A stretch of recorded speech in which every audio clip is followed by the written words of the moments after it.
I mean, sun is shining. I mean, finally we get some good weather as like summer is over pretty Yeah, much. it's about time. It was so dreary last week. I mean, actually, speaking of last week, running back, we had a little bit of vacation. Speaking of vacation, we got Carm on vacation this week. But happy birthday to the birthday girl, Carm, living her best life. But Chris, tell us about your trip. You were out of town. Tell the listeners where you were. Oh well, Thursday I took a late plane ride to Houston, Texas. Okay. Spent a few days there. Food was absolutely amazing. Yeah. The women were absolutely stunning as well. I was gonna say no gas station, jumbo, right? The gas station gumbo? No. All right, just making sure. No, that wasn't. No, I waited till New Orleans to get gumbo. Say no more. Yeah, but yeah, just a great time. I got a vibe where it's like everybody was talking about, everybody, black people moving to Atlanta, and that's becoming like the new hotspot. Houston is now becoming like the Atlanta, and like the new Atlanta. Yeah. So like, I can see that. Yeah. So Houston is definitely. I mean, I wouldn't say it's on the rise, but it's definitely on the map a lot more than it used to be. Yeah, absolutely. I mean, I had a great time there. The food was really good. But like the chicken down there was absolutely amazing. If it like, whenever I took a bite off it, it like came immediately right off the bone. I'm like, this like Southern chicken hitting a lot different than up here. Wow, Yeah. I believe that. Yeah, and my boy was like talking to me. He's like, don't tell your mom that. I'm like, I might have that conversation with my mom. I'm like, that chicken I had down in Houston. Oh yeah. That's southern cooking is completely something different. And the southern hospitality is real. Like yes. Yeah, no, like I like the cashiers at Walmart greeted us to the door and told us to have a nice day. Like after we left, I'm like, oh, okay, this is. Yeah, I'm like, because I'm from Philly, so like we're all jaded and angry all the time. Of course. It's so different when you leave the East Coast or leave like the tri-state area and you see how different people are. It's great. It's remarkable, and they can tell when you're out of town because that's something that you're not really used to. You're not used to people just being so bubbly and hey, hello, how's your day going? Like southern hospitality is really a real thing. Yeah. Was that your first time down south? Yes. Oh, dope. Well, I've been to Atlanta a few times. Right. I've been to Florida because I got family down there. But like that south, I'm like, no, I haven't been there. Yeah. Okay.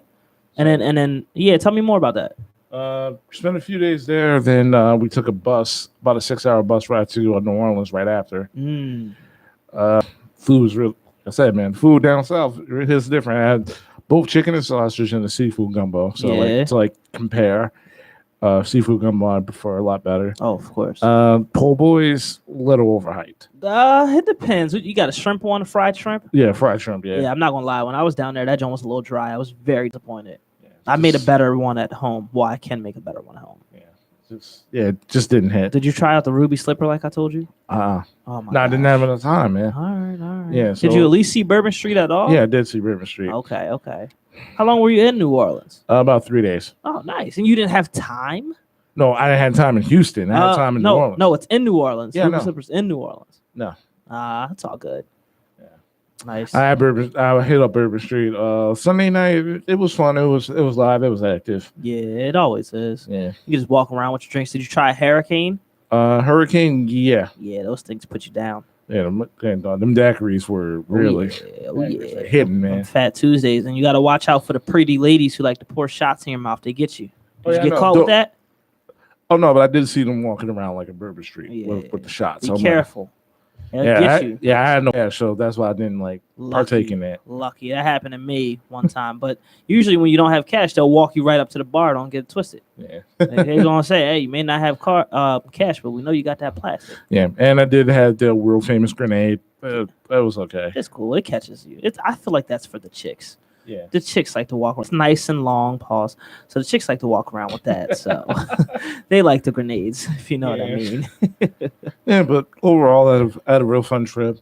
The funny thing is, our last day in New Orleans, we had to check out at 1. So our bus didn't leave until midnight to go back to Houston. Oh, wow. So we was just have our bags. I'm like, yeah, I'm not holding my bags everywhere we go for the next 10 hours. Yeah. So I stayed in the hostel.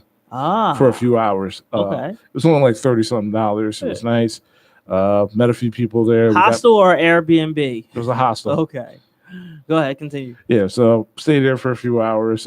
Met somebody cool. Had some tacos, some drinks, It was nice. Nice. Might stay there next time. You know, it's only $30 a night, so You can't beat that as long as you're safe, man. yeah, absolutely. $30 a night. Just gotta make sure you're safe because that's yeah. Yeah. How you like the architecture down there? Yeah, Houston was the architecture in Houston was wonderful. Yeah.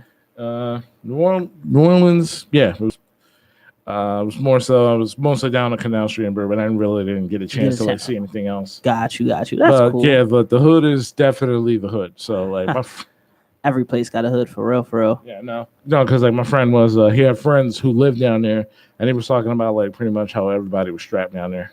Oh yeah, of course. That's everywhere. You can't. Yeah, I mean, everybody be locked and loaded these days. Yeah. But well, so let the people know what we got on slate for the show today. Absolutely, man. We're talking the Eagles preseason, Joel Embiid's contract extension. We're talking SummerSlam, the CM Punk return, over under, and when it comes to rookie quarterbacks, we got a first caller. We didn't even get the show started. Yeah, man. 98.5 WJYM, Running Back Sports Show, Sports for the Culture. Hey, what's going on, fellas? What's going on? Hey, what's going on, D? Good. Doing good, brother. How you doing? Oh, I'm doing good, man. I was just telling Mark my trip to New Orleans and Houston. Oh, yeah? Yeah. Yeah. I see the news about ATN, man. Yeah, that's a real rough break, man. I know, brother.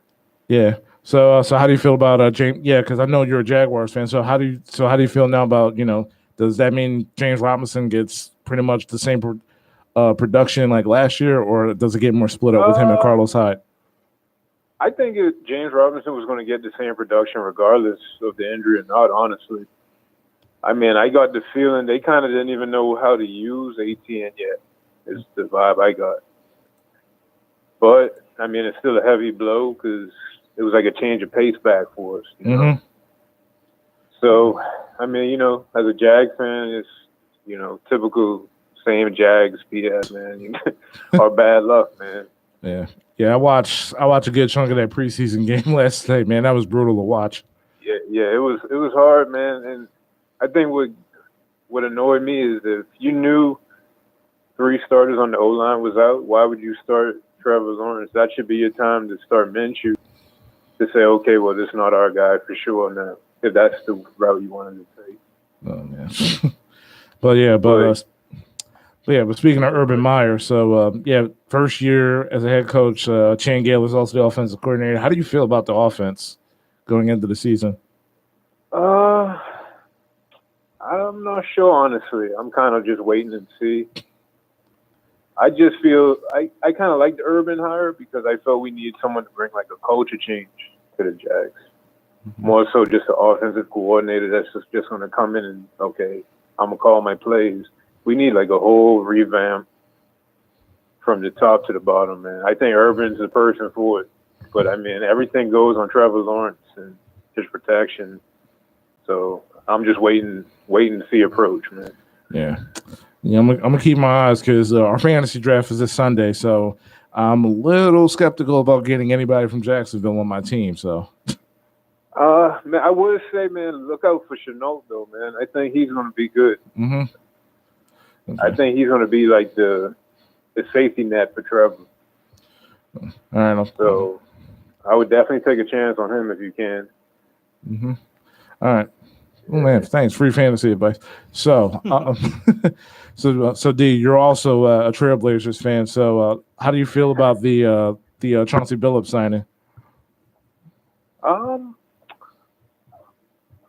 not sure about it, man. It's same thing. I'm just waiting to see what happens. I'm more concerned about Damian Lillard, man, and how that plays out. But I heard Chauncey said he was going to put his emphasis on the defense, and his new plan is it's not going to be optional to play defense, which we know Blazers play no defense.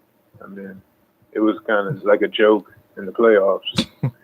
So I'm kind of excited from that point of view, I guess. Okay. Oh man, so emphasis on defense. Oh man, dude, we got a player for you. Got somebody for him. He's about 6'10". 240 pounds. He's got a very athletic motor. He can find open guys. He can be the anchor of your defense. His name's Ben Simmons. He'd be perfect for you. I know that's perfect, man. We got a guy for you, CJ McCollum, man. We just swap, bro. But no, I feel you, man. I think it's smart you guys hold on to Ben and wait to see if Dame has to be traded. Because obviously, if he has to be traded, I'll take Ben Simmons. I mean, for what we have, I mean, I know it's annoying he can't shoot the ball, but I don't know. At that point, once you're losing Dame, I would take Ben Simmons at that point, I feel. Yeah. I mean, for real, let's just say hypothetically, as a Blazers fan, you guys do happen to lose Dame, right? In your mind, you're already thinking like, okay, well, darn, we're resetting. We're literally resetting. So it's like you're not that far off from where you were with Dame. But on the bright side of resetting, let's just say Ben Simmons just wakes up on the right side of the bed one day and just say, hey, I'm going to be an aggressive basketball player. That can be a game changer for Portland. And that's real. That could even still happen for Philadelphia. He could just wake up one day and be like, hey, you know what? Maybe I'm going to stop acting like a punk and play basketball. Like that could literally happen, and next thing you know, these conversations change. Because if Ben Simmons, in my opinion, if he gives the Sixers what we also ask of him, or even plays remotely close to what we expect of him, there's no way we're trading him. Would you agree with that, Chris? I agree with that. Yeah. So it's just it's up to Ben Simmons. If he just wakes up and says, "Hey, I'm gonna be 6'10", 240 pounds and just own everybody because I can, because of my size and my skill," why not? Honestly, I think that could low-key be one of the best things for the league and for himself in general. I 100% agree. I mean, you could ask Chris. I've always been a Ben Simmons supporter and Philly supporter, man. I just feel he is. If he could just get one piece of like some type of offensive go-to moves, Philly would be unbeatable. I feel. He don't even need a move yet. We just saw it with Giannis. Giannis has zero bag.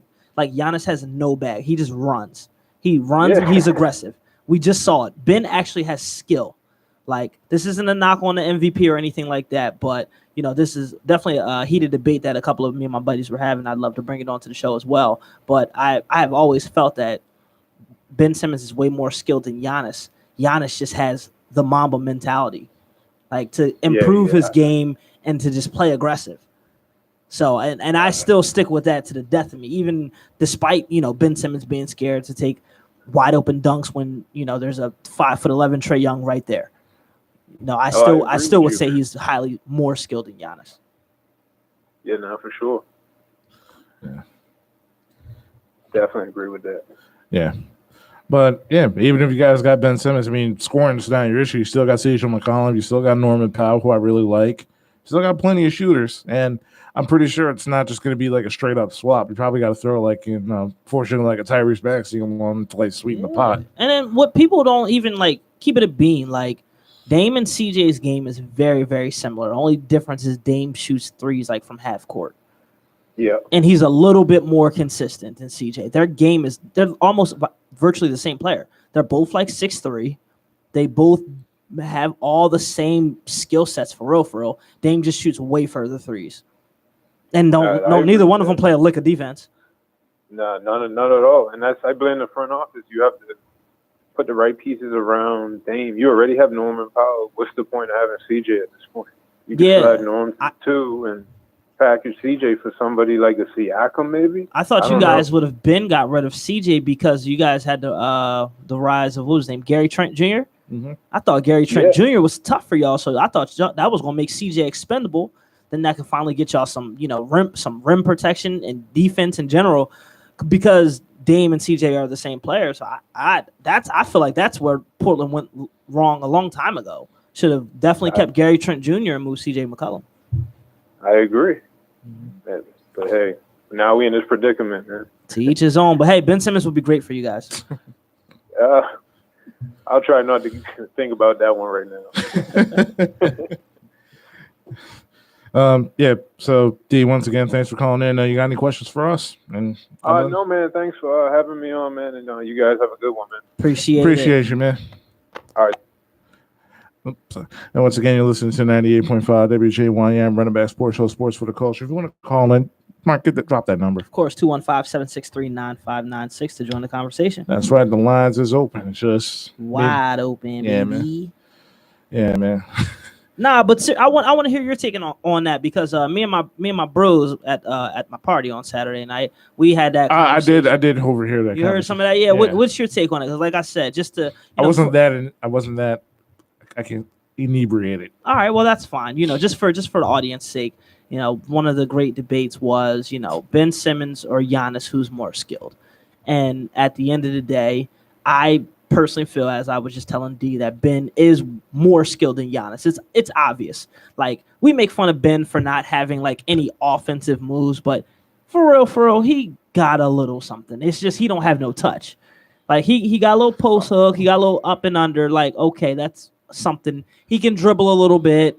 Like, he can at least put the ball between his legs. Like, Simmons Giannis is a better ball handler. I will say that. Yeah. But in everything else, like in regards to like touching, Giannis is better touching around the basket. Oh, absolutely. Giannis is a better finisher. Oh, absolutely. That's not even a question. Yeah. Not even a question at all.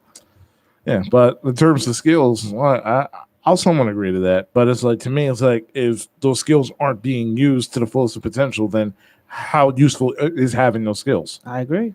That's the thing. That's where the Mamba mentality comes in. That's what Giannis has. We've seen Giannis gradually improve in front of our eyes plenty of times. We've seen it from the beginning, since he's been a little skinny guy in the league. His form actually was better, but now he's just so strong that now his form is just it's so busted. You know what I'm saying? And then just to even look back at the finals, we saw his free throw shooting gradually improve once again right in front of our eyes. Unfortunately, what we've seen from Ben Simmons for the most part is, more digression of his game. There's a lot of shooting videos out. I feel like, we're right on time. We've seen 2 shooting videos this summer. Does any of them move the needle for you yet? Any of them in a regular season game on a consistent basis? No. Okay. I mean, it's a start though. I mean, because if you look at it's always a start whenever we see those videos, man. Well, I'm just playing devil's advocate here, for our Ben Simmons fans. You're trying. Okay, you're trying. I'll let you have that.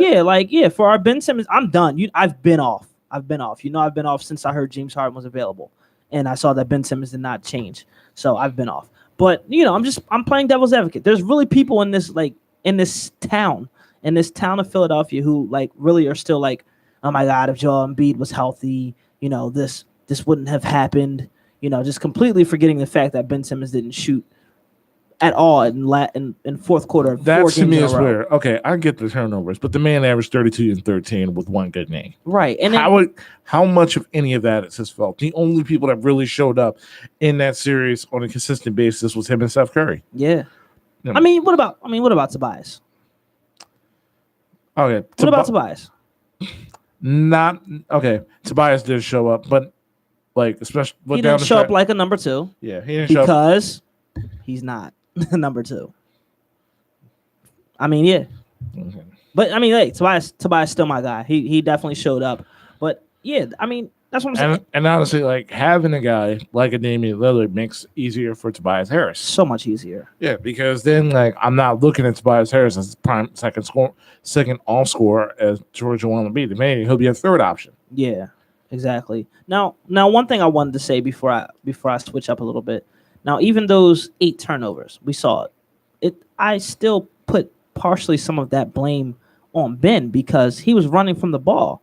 And if you're running from the ball, your point guard isn't getting your center in the best places where he can operate. Now your center has to basically back down from the 3-point line to get in his position because your point guard doesn't want to hold the ball. Okay, speaking of the center, shout out to Joel Embiid for negotiating himself. Absolutely.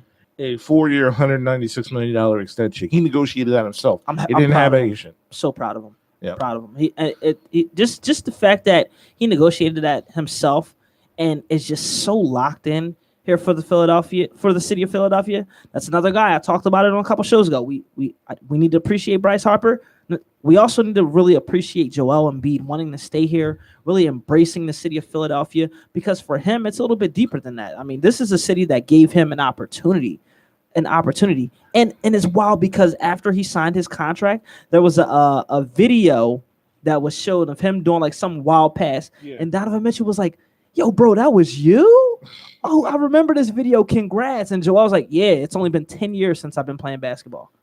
And look how great he is for only playing basketball 10 years. That's insane. Yeah, think about it. Where were you 10 years ago? Where is this? 2011. I was just still living my best life. That's why I be chilling now. Yeah, 2011. I was coming out of high school to go to college. Yeah. That's true. Yeah, Actually, yeah, I was in Millersville. My bad. Yeah, that's where I was. Jeez, wow. I just still living your best life. definitely just I'm slowing down. Definitely just aged myself crazy just thinking about it. Like, oh wow, 10 years ago I was like just like starting like college, like well my true college journey, we'll say that. That's wow. Yeah. That's insane. So that means he had 2 years left on his deal. Mhm. That means another 4 years. So he's here for the next 6 years. Yeah, and that's good. That's good. And one thing though about it was I saw a report that he actually didn't get knee surgery. Like how you feel about that one? I'm not sure. I think it was because that tear had to be so small that eventually like it would just like heal on its own. I think it's cartilage, so that can't heal on its own, but I feel like he probably did a lot of intense physical therapy just strengthening the joints around the cartilage. Yeah. Around the ligament, should I say. 98.5 WJMYN Sports for the Culture. In my music, boy. Haha, there he is. Hey, listen. Hey, how's it going? Mark was actually just talking about you. I literally just requested you hit his music. Get the music going. I don't hear the music, boy.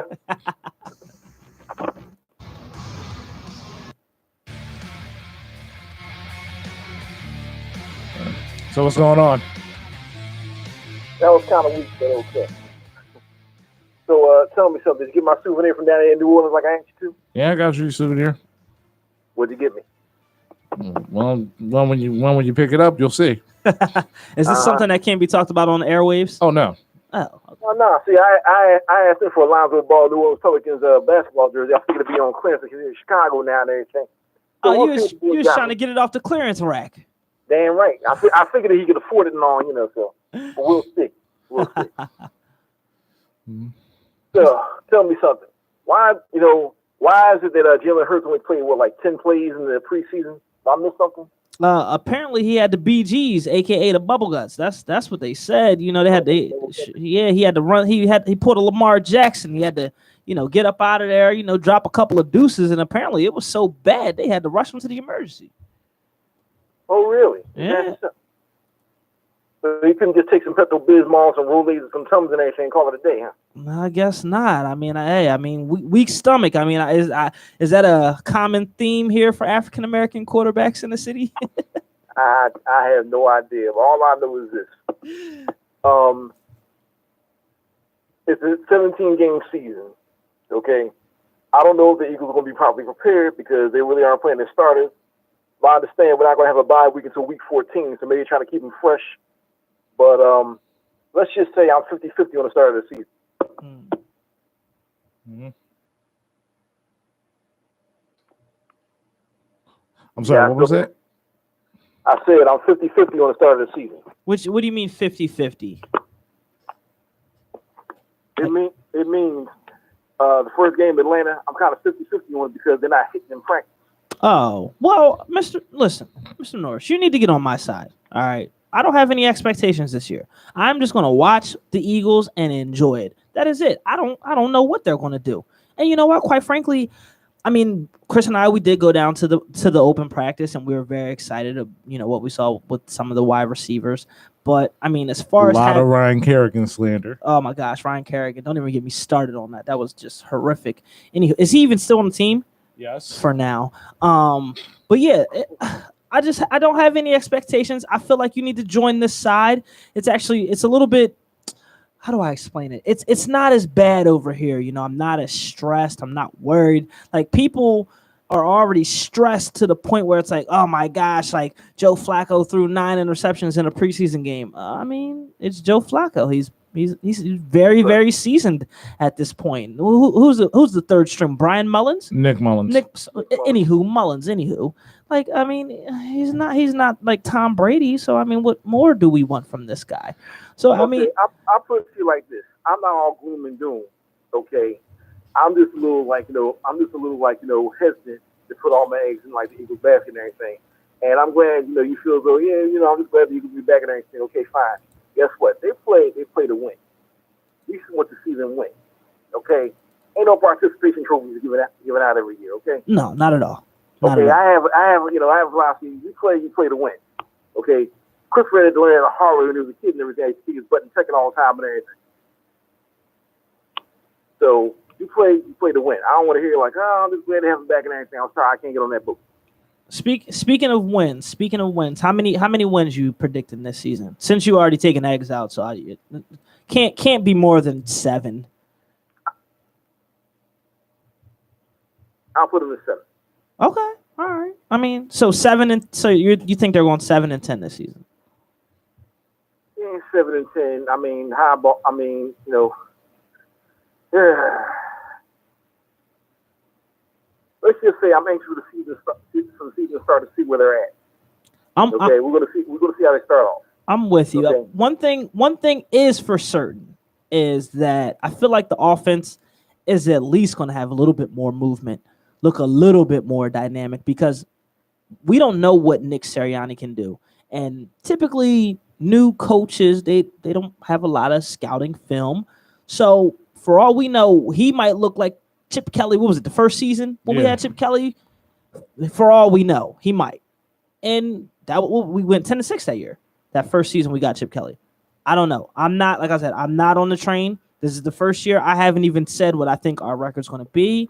I'm not saying Super Bowl or bust. I am literally just going to enjoy football on Sundays and maybe sip on a couple of cold ones. That's where I'm at with it. Oh, but one thing is for certain. I do want to see Jalen Hurts successful. That is across the board. That is what I want to see. Jalen Hurts being successful. Me too. And speaking of which, the Phillies didn't like fall the face of the earth. Am I wrong or am I right? You said the Phillies? Yeah, they fall the face of the earth. We knew it. That's why last couple weeks ago we gave them their glory, and I broke down their next 5 series, and I said, yeah, it was fun while it lasted. We did. Yeah, it was the most Phillies things ever. Like, we got swept by the worst team in the National League, and then we take 2 out of the 3 out of one of the teams that have one of the wild card spots in the Padres. And then we lose the series to Arizona, who have the worst record in all of baseball. Yeah, the one. Yeah, I was just talking about that. Yeah, it was a mess. Baltimore, because the Arizona swept the Phillies and everything, they don't have the worst record in baseball anymore. Baltimore does. Oh, Baltimore's on like an 18-game losing streak. Jesus. Oh, don't worry, we'll fix that. Yeah. We'll help them out in there. Let them play us. They'll look like the Yankees in the '90s. So tell me something. One of my coworkers told me that the Sixers are trying to sign Paul Millsap. I saw reports of that earlier too. I'm okay with it. I mean, as Paul Millsap, you got to understand, we're looking at a guy who's already 35 or so. He's going to be a solid backup 4, stretch 4. He's going to give you some. Now that I'm thinking, it might be like the second coming of Al Horford. Now that I'm thinking, but I don't know. You might sell him. I'm all for it. I mean, don't think he's going to come in here and make a crazy impact. He's definitely going to be a bench player. If he can push Mike Scott off the team, I'm happy. Oh, Mike Scott's gone. Yeah, Mike Scott's gone. Oh, thank God. Yeah, he's out of here. Mike Scott's gone. We appreciate Mike Scott's. Heavens rejoice. He's a free agent, and nobody else has picked him up. Yeah. Who knows? He might end up in the big 3. Listen, Mike Scott's gone, but you want to know who's here now and forever? Oh, God. Long live Furkan Korkmaz. Oh, God. Oh, yeah, the corporate team back. Furkanator's back. 3 years, $15 million. Killing me. Did I miss something? Did I miss something with Court Myers? Here it is. He does shoot close to 40%, if not 40%. So a lot of teams are very analytical, especially Daryl Morey. He is an analytical guy. So if you're going to shoot 40%, you're going to have a job in the NBA. And that's essentially where it's at. I mean, as much as we can't stand Korkmaz, well, I can't. He can't dribble. He can't, really attack the bucket like that. But he can be a bomber at sometimes. That's what Brett Brown was trying to grow all these years, a bomber. So maybe Brett Brown did grow a bomber, and that's why he got paid. Someone was going to pay him, especially with his shooting percentage. And think about it. We got him at $5 million a year. You got to think. Look at Miami paying Duncan Robinson 3 times as much as that per year. And Duncan Robinson is basically like a more consistent Korkmaz, if we're being honest. Yeah. Okay, it's still cheaper than Dennis Schroeder getting $5.9 million from Boston after.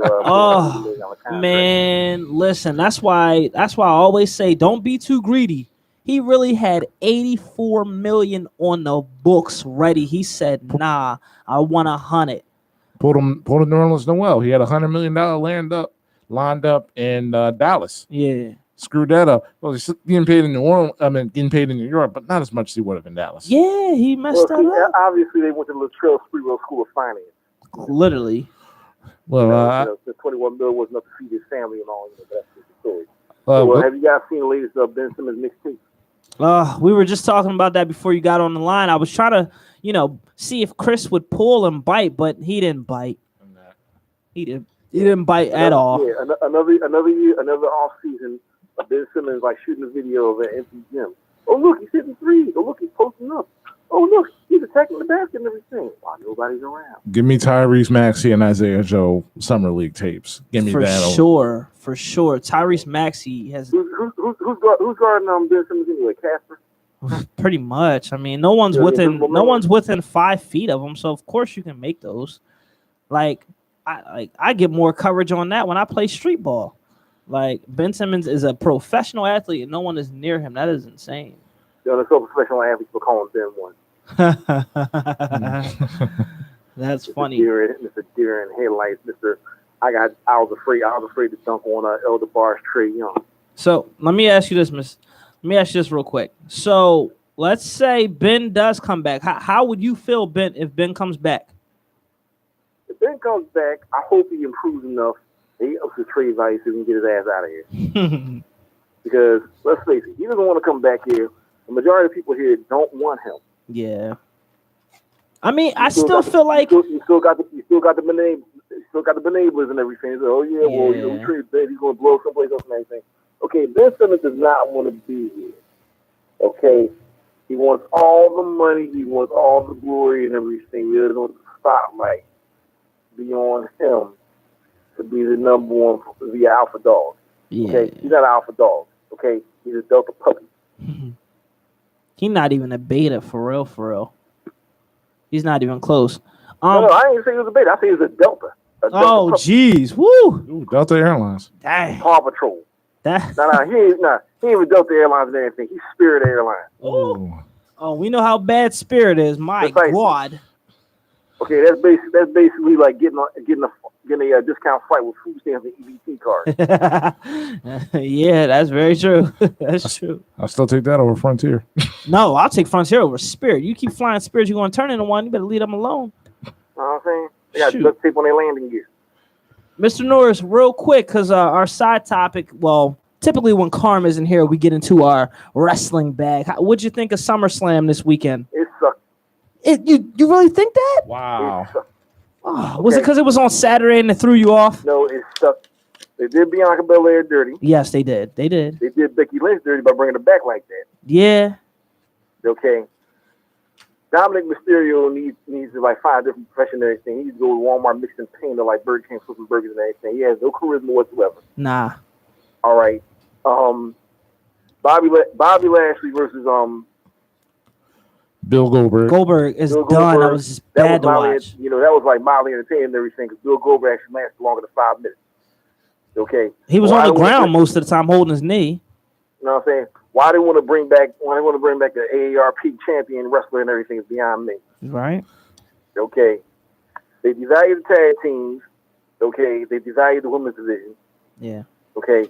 SummerSlam, with the exception of Edge versus Seth Rollins, which blew the roof off. Yeah, it did. Okay, Edge coming out there in his brood outfit and his brood music and everything.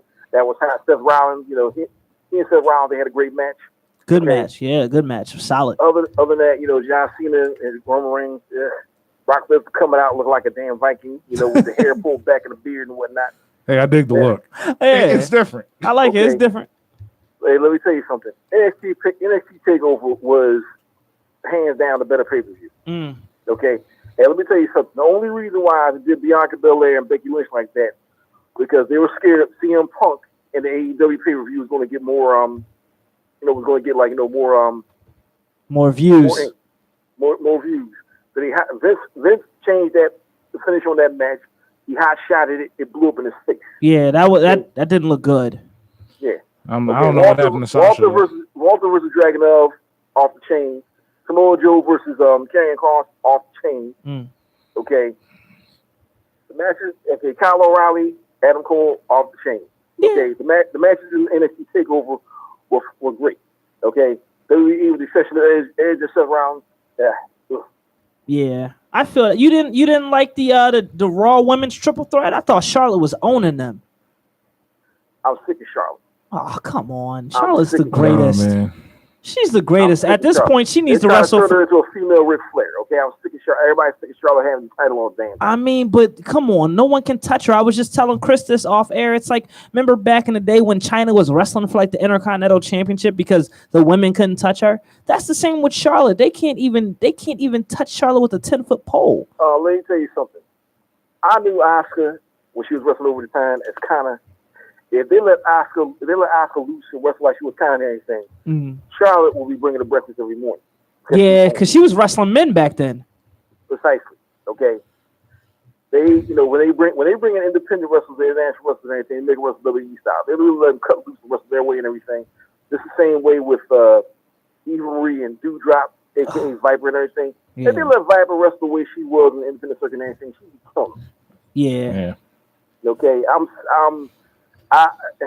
For me from now on, for the time being, it's NXT, AEW, and occasionally SmackDown.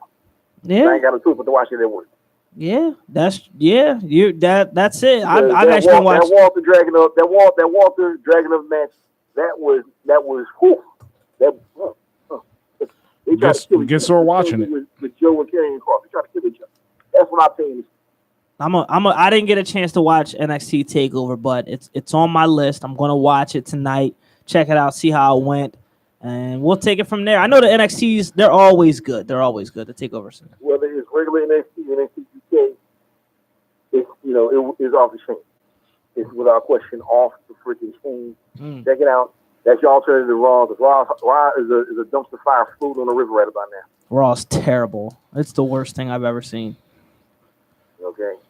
And Dominic Mysterio picked up the one ads and everything and starts picking cars going to Home Depot or something. I don't know. Anyway, shout out to my boy Damian Priest though for winning the U.S. title though.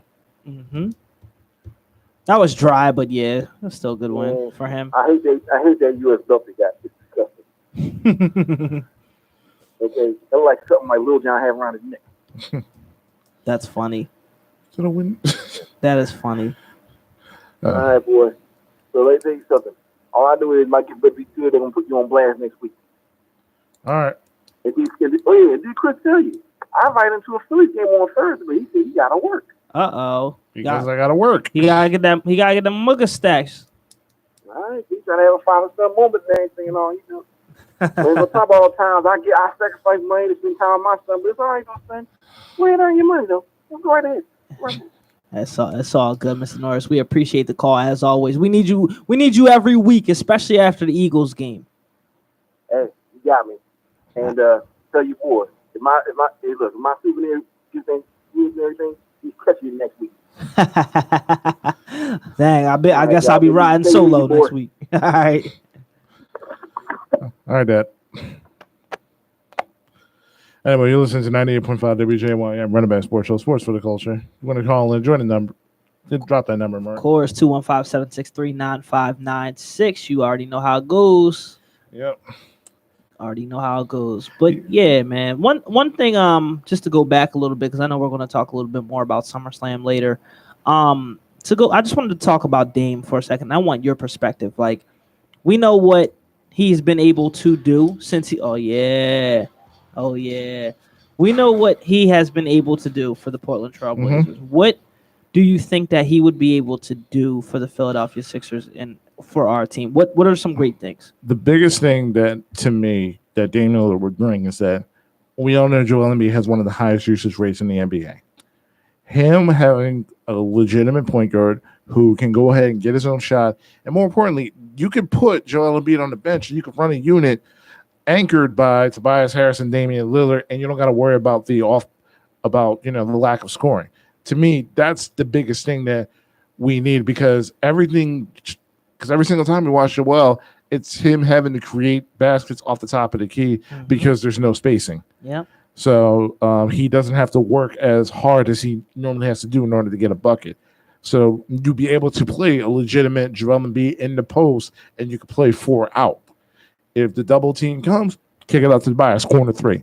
If, God forbid, you leave Damian Lillard wide open, You already corner, know. yeah, corner 3. Danny Green, corner 3. Furkan, corner 3. Matisse Thybulle, he's getting this shot together. We've seen it in Australia and, some videos on Twitter as well, corner 3. Mm-hmm. So you'd be able to legitimately play 4 out with Joel Embiid anchoring inside the paint. So Yeah. I think, to me, that's the biggest thing. Joel Embiid's usage rates will go up. The wear and tear goes down because he doesn't have to work so hard off the top of the key and everywhere else in order for him to get his bucket. Yeah, I agree. Also, one of the things that I think will be great with Dame is he'll completely stretch the floor the way that it really needs to be. Like for the way the Philadelphia offense is supposed to be run, in my opinion, because Doc's sets are solid. Like Doc's sets, there's so many options that you can do with Doc's sets. Especially that one where they're in the corner, or they'll do like the dribble handoff. You can do a pick and roll off of that. You can do a pick and pop. But one of the great things about Damian Lillard is the way that he can manipulate defenses, especially when it comes to the pick and roll. Because there's that moment where Damian Lillard, he can come around the screen and he'll have his defender pinned down on his back. And in situations like that, sometimes the big man, they're going to want to protect the rim. And in that situation, they could step up. And next Dame's making a pass to Joel or Andre Drummond, and you got yourself easy bucket. The defense are rotating with Damian Lillard being able to operate the pick and roll the way that he does will also continue. Like you said, it's going to set up wide open corner threes. So just his shooting ability and being able to be such a beast on the pick and roll is going to be crazy for the offense. You can literally just have one play in your playbook if you get Damian Lillard. You can operate anything off that Joel Embiid Damian Lillard pick and roll. Your entire offense could be centered around that. That's it. Like, we've seen a lesser version of that with James Harden and Clint Capella. Clint Capella is nowhere near as offensive threat as Joel Embiid. But was still having like 18 and 17 games. Yeah. Like, I'm talking 18 points, 17 rebound type games. Yeah. Easily catching all oops. Yeah, can you imagine having a guy who can get 30 on his own and Joel Embiid getting one-on-one matchups? Here's the thing. In Eastern Conference, the biggest challenges right now is the Bucks and Brooklyn. Who on either team can guard Joel Embiid one-on-one? Nobody. Exactly. Yeah. Listen, because I know you're worried when it comes to Brooklyn about, like how we're supposed to keep up when it comes to scoring. Yeah. I mean, we get Dame. I'm not as worried because I know the main reason I used to be so worried about Brooklyn is because the main reason we didn't beat Atlanta, we weren't going to get any production offensively from Ben Simmons. That's why I always wanted us to face Milwaukee. I felt like we had a better chance of beating Milwaukee because of the lack of offensive abilities that Ben Simmons has. So that was the only reason I was so petrified to take on Brooklyn, because everybody in Brooklyn can shoot. Everybody in Brooklyn can get a bucket. And we already play 4-on-5 on offense. So the last thing we need is to go up against Brooklyn where everybody can get a bucket. That was my whole thing. Listen, even still looking back at it now, I would have been fine facing Brooklyn if the Sixers would have worked out. That's just me, because they have no answer for Joel Embiid. That means Blake Griffin gets into foul trouble and Jeff Green gets into foul trouble, and then that means you got to play KD at the 5, and KD will get destroyed by Embiid. Yeah, so and we all know Joel Embiid is a guy that lives in the free throw line. It gets 10, 12, 14 free throws a game. Yeah. That's something that could wear down, Brooklyn and the half-court sets. I mean, we all know they can bomb it. Yeah. But in the end, playoff series, the game slows down. And when you have the biggest mismatch on the court, which is Joel Embiid, it goes, to me, in your favor. Yeah. And, another thing that I just thought of. So if you think about who really is in the Eastern Conference as far as centers, the people who were in the league who are doing their thing at centers within the past 5 years, a lot of them aren't really around. So or as good anymore. So you got Marc Gasol, who's not as good anymore. Yeah. DeMarcus Cousins isn't even on the team anymore. Dwight Howard has fallen off. He's on the West Coast. So a lot of the guys who would actually give Joel Embiid fits are either older or on the West Coast. Al Horford's back in Boston. We don't care about him. I know. He never gave Joel any fits. But but this is where I'm going with it. Andre Drummond, at the end of the day, he never gave Joel fits, but he could slow him down a little bit. He could be annoying. Now we know Joel owned him, but I'm just saying, hey, I'm about to say that. I mean, it's nice to see father son teaming up. So right there you go, like Dominic and Rey Mysterio. There you go. All right. But look, speaking of that criticism that my dad just dropped on SummerSlam was a little too harsh. Oh, all right. Go ahead. Little Go too ahead. harsh. Go ahead. I like SummerSlam. Okay. And first of all, just from a financial standpoint, biggest SummerSlam of all time. Oh yeah. Yeah, from a financial standpoint, which in the end, that's pretty much what Vince and Nick Khan care about, the bottom line. The bottom line is SummerSlam 2021 at Lions Stadium, 51,000 people there. It generated the most money out of any SummerSlam in the history of WWE. For sure. Yeah. It was great. Shoot. I want them to do one in Wimbledon again, like a Wembley Stadium, like they did back in '91. I want them 100,000 people. I just want to see that just for that aesthetic. That would be wild. Shoot, even have they ever done it at the O2 Arena? No. That'd be crazy too. Yeah. That'd be crazy too. But let's see. RK Bro, AJ Nomas open up the show. Solid match. We knew the outcome. Yeah, I know. RK Bro's the best thing going on Monday Night Raw. Right Agreed. Now. Yeah. And I know you're a little, like said, like it was dry, but I like Damian Priest and Sheamus. I mean, it was physical, but I mean, we knew. That's like every other Sheamus match. To me, Sheamus is underrated. I don't think he gets enough credit for Sheamus is the guy. Yeah. He's the guy. I wish you'd start doing the Celtic Cross again. Yeah. But yeah. Yeah, but I don't think he gets enough credit because you could put him anywhere. You could put him in a tag team with like you did with him in the Cesaro with the Bar. You could put him in mid card. You could even put him in the main event. I think they're teasing a Lashley Sheamus main WWE title match probably at Extreme Rules like they did last night. That makes sense because he took the belt off of him. Yeah, but you can put Sheamus anywhere in the card. He's going to deliver. Damian Priest, I like him because one of my biggest criticisms when it comes to getting guys up in NXT is that either they don't know how to use them right away or they hot shot them to the top. Yeah, Damian Priest has gotten probably one of the more organic growths on the Raw roster than probably anybody else I've seen. Yeah, that's fair. You had a good Royal Rumble debut, last about 20, 25 minutes. You paired him up with Bad Bunny to get that publicity. You want that, Hispanic demographic. He's Spanish speaking as well. And Bad Bunny was the guy. Yeah. So good matchup in WrestleMania because like some people actually says like, I'm Hispanic. I saw the match with Bad Bunny and now I'm a fan of Damian Priest. There you go. Yeah, exactly. Yeah. So or a fan of wrestling in general. Yeah. And then after that, you put him in a bunch of singles matches, build him up. He still never hasn't lost a one-on-one matchup yet. I didn't even realize that. Yeah. And then you put him in the program with Sheamus for the U.S. title. He has a few good months as champion. U.S. champ, eventually drops the belt, and then if Lashley's still the champion, then that's your feud. Yeah, but Big E's coming. Yeah, no, I'm just saying, like that's how you build a guy up to become a main eventer. Yeah, like just like what they did with Big E, they separated him for the New Day. He had his matches with Sheamus, won the Intercontinental title, dropped it. Now he's winning in the bank. Yeah, he's now a future main eventer. Yeah. So to me, that's how you do it. I don't like because. To me, I like Rhea Ripley, but the one thing I didn't like is because they had nothing for Asuka. They hotshotted Rhea Ripley to the title picture, and like now she's just complacent now on the roster. Yeah, I mean Rhea Ripley, she's good, but I agree they should at least let her build to it. But you know this, man. Ever since we were kids, like now that they have the Women's Royal Rumble, it happens every year. The last two are getting title shots on the respective show. Like we know that. So when it came down to Bianca and Rhea Ripley, okay, I knew Rhea Ripley was going to show up at Raw at some point and have the title at WrestleMania. Yeah, but and same with Bianca. Like that's just how it is. Yeah, and honestly, that's like you said back during the day because like Ruthless Aggression. Think about it. Edge wasn't hot shot to the main event. Can you imagine? Edge back in 2003 was just got put the belt on him with no like he wasn't there yet. Yeah, he wasn't there yet. Yeah. Cena wasn't there yet. Orton wasn't there yet. Even when he won the title in 2004, he was not there yet. Yeah, the only one it actually worked with, in my opinion, was JBL. Like JBL is one of my all-time favorite heels. Yeah. Like that transformation that they did for him, and then giving him the cabinet and then winning like all those matches forever. Yeah, and just the way that he won it at JBL is definitely. But you can see how they kind of took like that JBL style, and then like now you throw it on Edge. Now Edge is the ultimate opportunist. Now you throw that on Miz.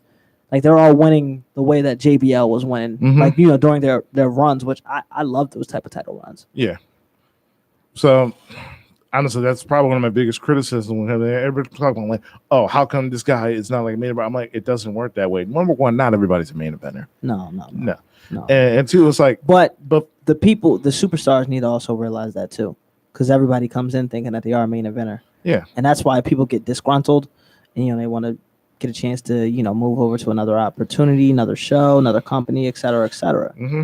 Like, no, not everybody's a main eventer, and not everybody's going to be a superstar. Yeah. That's in all aspects of sports. Yeah, it is. You just got to learn your role. It Yeah. might be a little bit different in sports entertainment, but hey, you still got to learn your role. Yeah, and it's like, yeah, it's different because like we can script you into being one. It's like, here's the thing, they gave the belt to Jinder Mahal. He had it for several months. It just didn't work out. No, it did not really. But I mean, he had the look. Yeah, he had the look. Just Yeah. in terms of, do I want to see this Jinder Mahal WWE title match? No. Nah, not at all. Yeah. Even And- him in his stretch, he all dirty wins. Yeah. None clean. Yeah. Yeah.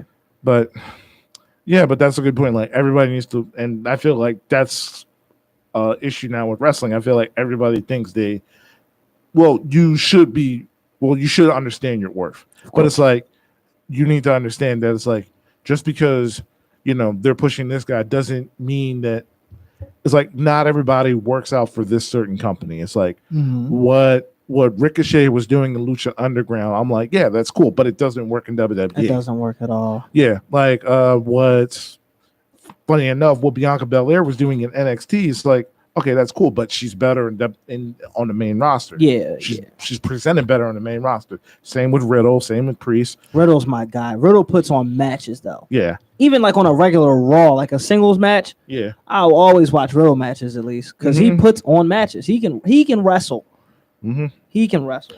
Yeah. It's like some styles it's better for New Japan, some styles it's better for Impact, AEW, Yeah. and honestly, it's like as much as we talked about, disgruntled superstar.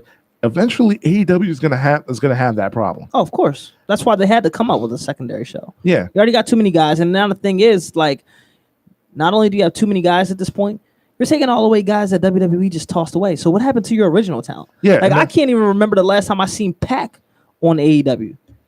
Technically, he has a match at All Out against Andrade, but here's what's gonna happen. But we don't. Andrade's gonna win. Yeah. Yeah. So it's like, Pac, you should have just.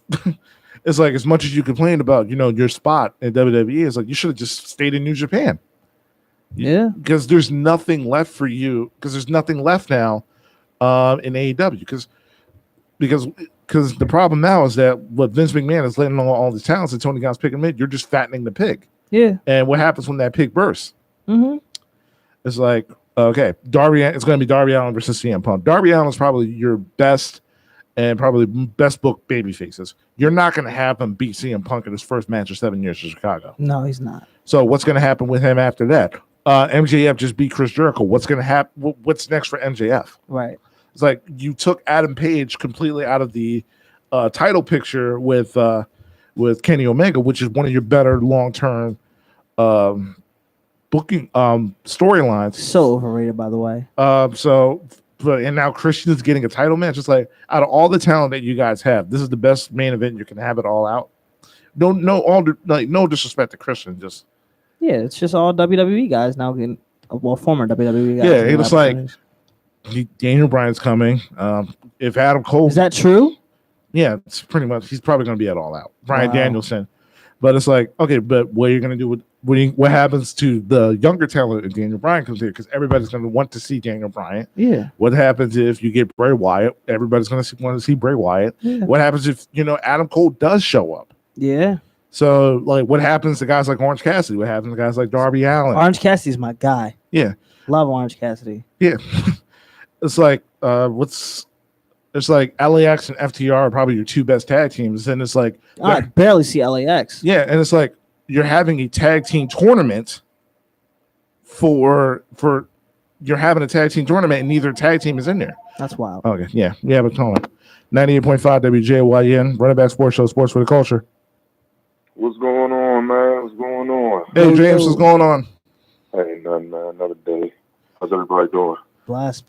Look, we're doing good, man. So I saw you earlier talking about Cam Newton might be coming to Washington. What made you come to that conclusion? Well, things don't look too good right now in New England for this whole push from Mac Jones that's coming through for a lot of the I guess management or I guess coaches from the organization that's starting to kind of push for him. And you just get that vibe. Like, I never thought that Cam was a Bill Belichick type guy. So it didn't seem like a proper fit anyway. Yeah. So for them to go after Mac Jones this season in the draft, and then to see that there's kind of a push for him, I could possibly see Cam either being cut. Hopefully he's not cut, but it wouldn't put it. I wouldn't put it past Belichick. Belichick to just cut him outright. And the only other team that I know of that he would fit with is to go back with Ron Rivera in Washington. And considering that our quarterback room isn't looking too impressive with Fitzpatrick, Heineke, and Allen, I prefer having Cam over Fitzpatrick right now anyway.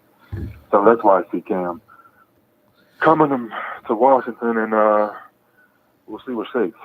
Yeah. And speaking of Washington, apparently Daniel Snyder and the rest of the management has come down to like 3 final names. So like, if you had to like pick a name for Washington to finally have, like what would you choose? It'd be Red Wolves. Red Wolves. Yeah, Washington Red Wolves. I can see I can visualize the uniforms with the wolf or scratch or something to relate to that, and then allowing them to keep the colors that Washington has. So I prefer Red Wolves. I'm not a fan of what I think Dan's going to do, and that's going to keep it as the Washington football team or Washington football club. Some people, that name has grown on them, not me. I prefer to have something else.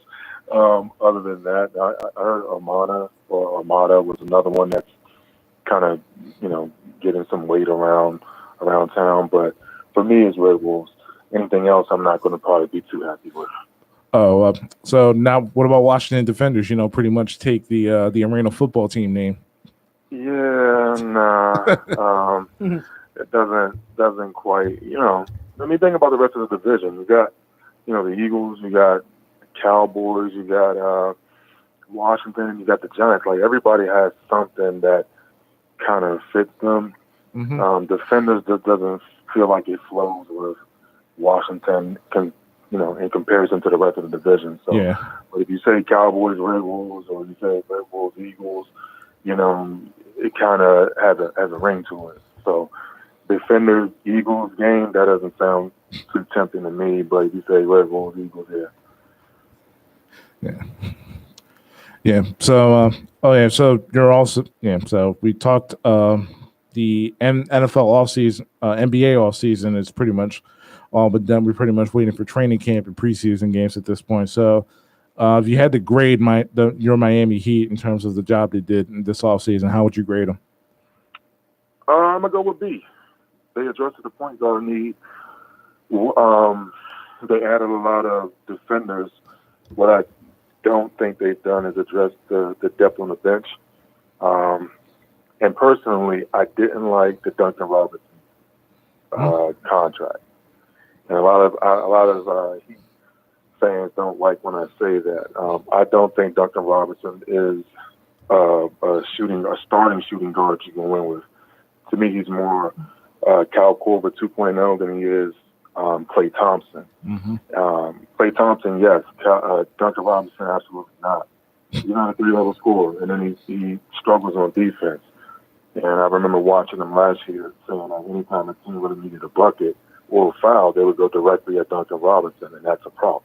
Mm-hmm. So against the Bucks in Game 3 in a must-win game at home, he gave you, I think, 5 points for the entire game as a starter.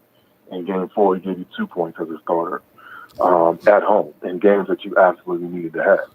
So to me, the formula says he's not a guy that can get you, to the next level, and he puts extra stress on everybody else defending out there because he can't defend. So I would have went a different route with the Duncan Robinson deal. I mean, it's not too late that we can still trade him by deadline because the contract is not one that can't be moved. But in regards to getting over that next hump, I don't think he's that guy. So for that, I give the off season a B. I like the other acquisitions. We now got to keep addressing the bench. Okay. So would you at that point? So you had Duncan Robinson coming off the bench. So who would be your starting two guard? Would it be Tyler Hero then? I don't know, man. I mean, the thing with us is if we saw any type of progression from Tyler Hero, I would start him over Duncan Robinson. And the reason why is because he's a 3-level scorer. You need somebody that if he gets pushed off that perimeter, he can get you a mid-range or he can get you a layup. Duncan Robinson is not that guy. But I'll be fair and say that Tyler Hero's defense isn't that great either. So it's kind of a toss-up and a kind of a would you rather have? Would you rather have a guy who can offensively light it up on any given day on 3 levels, or would you rather just stick with a guy who's basically a perimeter threat and that's it? So for me, if the team as is right now, I would go with Tyler Hero. Hopefully Victor Oladipo, his injury is coming along. They said that his surgery went well and he's projected to come back maybe in November.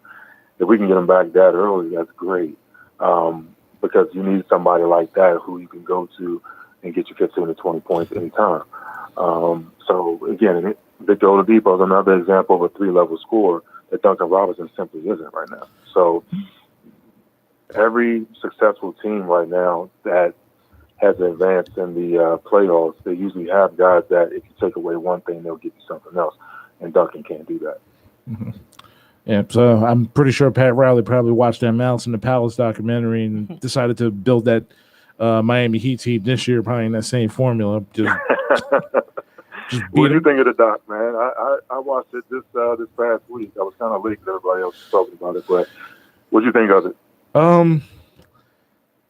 I thought it was really good. The one thing I kind of have to agree with some people saying that David Stern kind of missed the mark in terms of like not backing up his players. Like, yo, here's the thing. Like, it's not like him condoning violence. It's like, yo, as a fan, you're paid to be just a fan. Right. You're not supposed to, cause physical harm to like any of the players. So I kind of feel like in that moment, I feel like, David Stern, in regards to his punishment, I think he kind of missed the mark in terms of like trying to talk about that. Also, Steven Jackson is the best teammate of all time. It didn't matter. Oh, absolutely. Yeah, it didn't matter like how many sections Artest went up to them to try to get that fan. He was with him. Yeah, I agree. I think that in regards to David Stern, I think he followed the money. Yeah. He didn't want to mess up the money, and sometimes, unfortunately, it's easier to punish those that you have more control over than it is to come down and be the bad guy, and it's, to the millions of fans that are watching. I hated the narrative of Malice in the Palace, and how all of a sudden every NBA player was represented as a thug. That part wasn't fair to the players, but that's the media for you. Again, they needed a narrative, they needed something to run with, they needed something that they could stick behind. Same time, I thought there was some ownership that needed to happen with the players. I had no idea that Tinsley was the spark of that whole thing. Telling Artest that, this is a chance to get your foul in the game that they were already up. Yeah. I didn't know that happened. All we saw was Ron Artest and, the infamous laying down on the scoring table and then the cup. Yeah. So what also was a thing to me was to see some of the fans that were a part of the brawl. They didn't have any remorse for what they did and their actions towards it. And it just showed a little, like you said, a sense of entitlement that some fans think that they have, that when they pay for a ticket, that they have free range to do whatever they want in that arena or stadium. And that's just something that needs to be addressed, moving forward. And even today, like, you don't have access to do and say whatever you want to these players or to, blatantly throw things at them and assume that everything is going to be fine just because you're a fan. Yeah, especially seeing nowadays, Russell Westbrook in Utah, Montrezl Harrell a few years ago. Even here in Philadelphia, what happened with Isaiah Thomas and oh man, yeah, even Russell Westbrook, where that fan literally just got into his face and just gave him the middle finger. Right. So, and this, and like I've been doing radio for like 3 years now, and I keep saying that sports athletes are probably the most dehumanizing people in the entire world, because fans don't view them as people; they just view them as just toys of entertainment. Absolutely, and that narrative needs to change. Mm-hmm. But it's also gonna take the brass behind it and the upper management behind it to say, look, start respecting these guys. If you want to see them perform, if you want them to represent you, then you need to do a better job of representing yourself. Mm-hmm. So I definitely agree that there has to be some type of backing from upper management, and I think it would go a long way with the players. Mm-hmm. I think the players would definitely appreciate that, not being done behind the scenes, but also being done in front of the world, and say, look, respect our guys. If they're human beings like you are, they have emotions and feelings like you do. So in the very least, you're going to give them the same amount of respect that they give you. So yeah, and I kind of feel like the NBA kind of missed that mark. I still think there's time to rectify it, because the NBA, it's more of a players' league, I suppose, like any other sport. So like I feel like it just takes that one person realize like, yo, we're not going to stand for this, and once that message gets across, then at that point it's just a domino effect. Right. Because let's be real. I mean, when if the league stops, and as much as people will be mad right now, mm-hmm. the second that it starts again, they're going to be right there to watch it. So, it's synonymous with what's needed. Both the players need the fans, and the fans need the players. So let's not act like one is, being a fan means that you're more entitled to do whatever and say whatever you want. It just doesn't happen that way. Yeah, because we all remember those fans were like, I'm gonna stop watching the NFL because they're kneeling during the protest. I mean, how many fans who said that is probably still watching the NFL right now? Right. You know what I mean? So and don't get me wrong, I was a part of initial protest. As you know, I didn't watch it for a year. Mm-hmm. I took that time off. I'm now back to watching it. And I have friends that still are like, no, I'm not watching it ever again. And I took some time to compare a lot of things in regards to that, especially my brother, who's a hip hop artist or whatever. He was down in the NFL, and I'm like, the same way you feel about the NFL as an organization, and you can say the same thing about music artists and how they're protected. And there was a long, ongoing argument that happened between us. But it's irrelevant when you really think about the actuals. Some artists have done some things that you and I cannot get away with. Why? Because they're worth more, outside of jail or outside of whatever than they are inside. Mm-hmm. So it's certain things within organizations that people do to protect what they feel are valuable assets to that company, that organization. So it happens all over the globe. Do I like everything that happened with the NFL? No, I don't. I still don't like everything that continues to happen with the NFL. But for every 5 players that they bring out and they spotlight, there are a lot of those guys that are doing great work in the communities and doing stuff to actually make a difference. So do you punish everybody for the 5 that it gets broadcast, or do you continue to find those good stories and push those to the forefront as well? So catch-22, but I get it. You know what I mean? So it is what it is. Mm-hmm. So, so speaking of like culture change, one of the biggest culture changes is definitely in the NCAA. Athletes are now able to, athletes are now able to be able to make money off their own name. And, you're a Miami fan, so you got Alabama week 1. So, yes, sir. So any predictions, any final scores? I don't want to predict the final score, but I am predicting an upset. And the reason why is because what kills me a lot is that if you have a discussion, you take the fact that it's Alabama out of it, right? If I say that, if it's Clemson versus Georgia, let's say that, because that's also week 1 matchup, and I say Clemson's returning, 10 out of 11 starters on the offense and 9 out of 11 starters on the defense against Georgia, who has a freshman quarterback, or a redshirt freshman quarterback who lost at least 12 players to the NFL. more than likely you think it'd be a game. And that's similar to what's going on right now with Miami and Alabama. Alabama has lost a lot. They're starting, and don't get me wrong, he's a 5-star quarterback with Alabama right now, but he's young. And what better chance for a guy for Miami to pull an upset than in week 1 when you're facing a team that has a very young offense, and you're returning a lot of your defensive starters. Oh, and by the way, you did recruit very well this past all season. Like this class that came in now is amazing and has a lot of talent. So for me, it depends on what those boys really want to do week 1. If they really have the heart to step up and say, you know what, we're going to shock the world, they can very much get it done. But I like the fact that everyone's counting out Miami. I just feel like, this is the perfect time to take Alabama. If it's Alabama in week 9, then yeah, I probably feel a lot more concerned now than I would to say this Alabama week 1. But what doesn't work in our favor is the fact that Nick Saban hasn't lost a week 1 matchup in God knows how long. So Yeah. But what better time to do it than now? Yeah.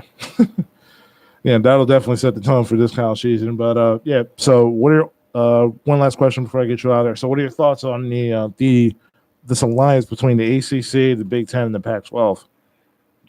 I don't like it because it's basically, what's not being talked about is ESPN and their rights behind it.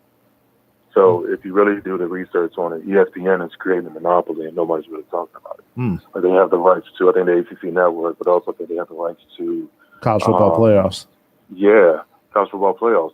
So while everyone's saying, oh, wow, they're lying to you, I think what's really going on is, the end of, NCAA in a lot of ways. So I'm not really liking that. I don't like the idea of Miami, let's say, playing in Michigan. You know what I mean? Having to travel so far to play Michigan. And then they said the ACC and the Pac-12. Imagine Miami going to California to play games out there. That's a long way. And I know it sounds good for, ticket sales and, TV ratings and everything, but think about that travel that has to be taken care of. You and I know, like, it's being be like the NFL. Exactly. Like when Washington has to travel all the way to San Francisco, and then come all the way back, that's not an easy task. And that's the reason why they schedule games so close a lot of the times. Or they schedule it so if you do have to make that travel 1 week, then your next game is, definitely not as far. Or and in this case, I forgot who it was. But San Francisco, I think they play 2 games out here on the East Coast early this season. And then, the idea is that they're just going to stay out here for a duration of the time that they're going to be out here. So it's a lot to ask for these kids to travel that far. But, hey, money is money, and I'm sure that's a lot of it behind this whole allegiance between the 3, conferences. What is that going to mean for the basketball is my question, because ACC has pretty much dominated basketball for a long period of time. So do you really want to see UCLA? It sounds good. UCLA versus, Duke, regularly or something like that. Like, it's going to be different. So we'll see how it pans out. But, again, the culprit behind it, all of it is money, and ESPN is sitting there with their hand out. Yeah. I mean, if they can, get, it in theory, yeah, but, once you look behind the scenes, it's it's not good. But it's if they can get the traveling down and those big time matchups, it's a neutral location within the first week. Maybe it might be good for the NCAA. Yeah.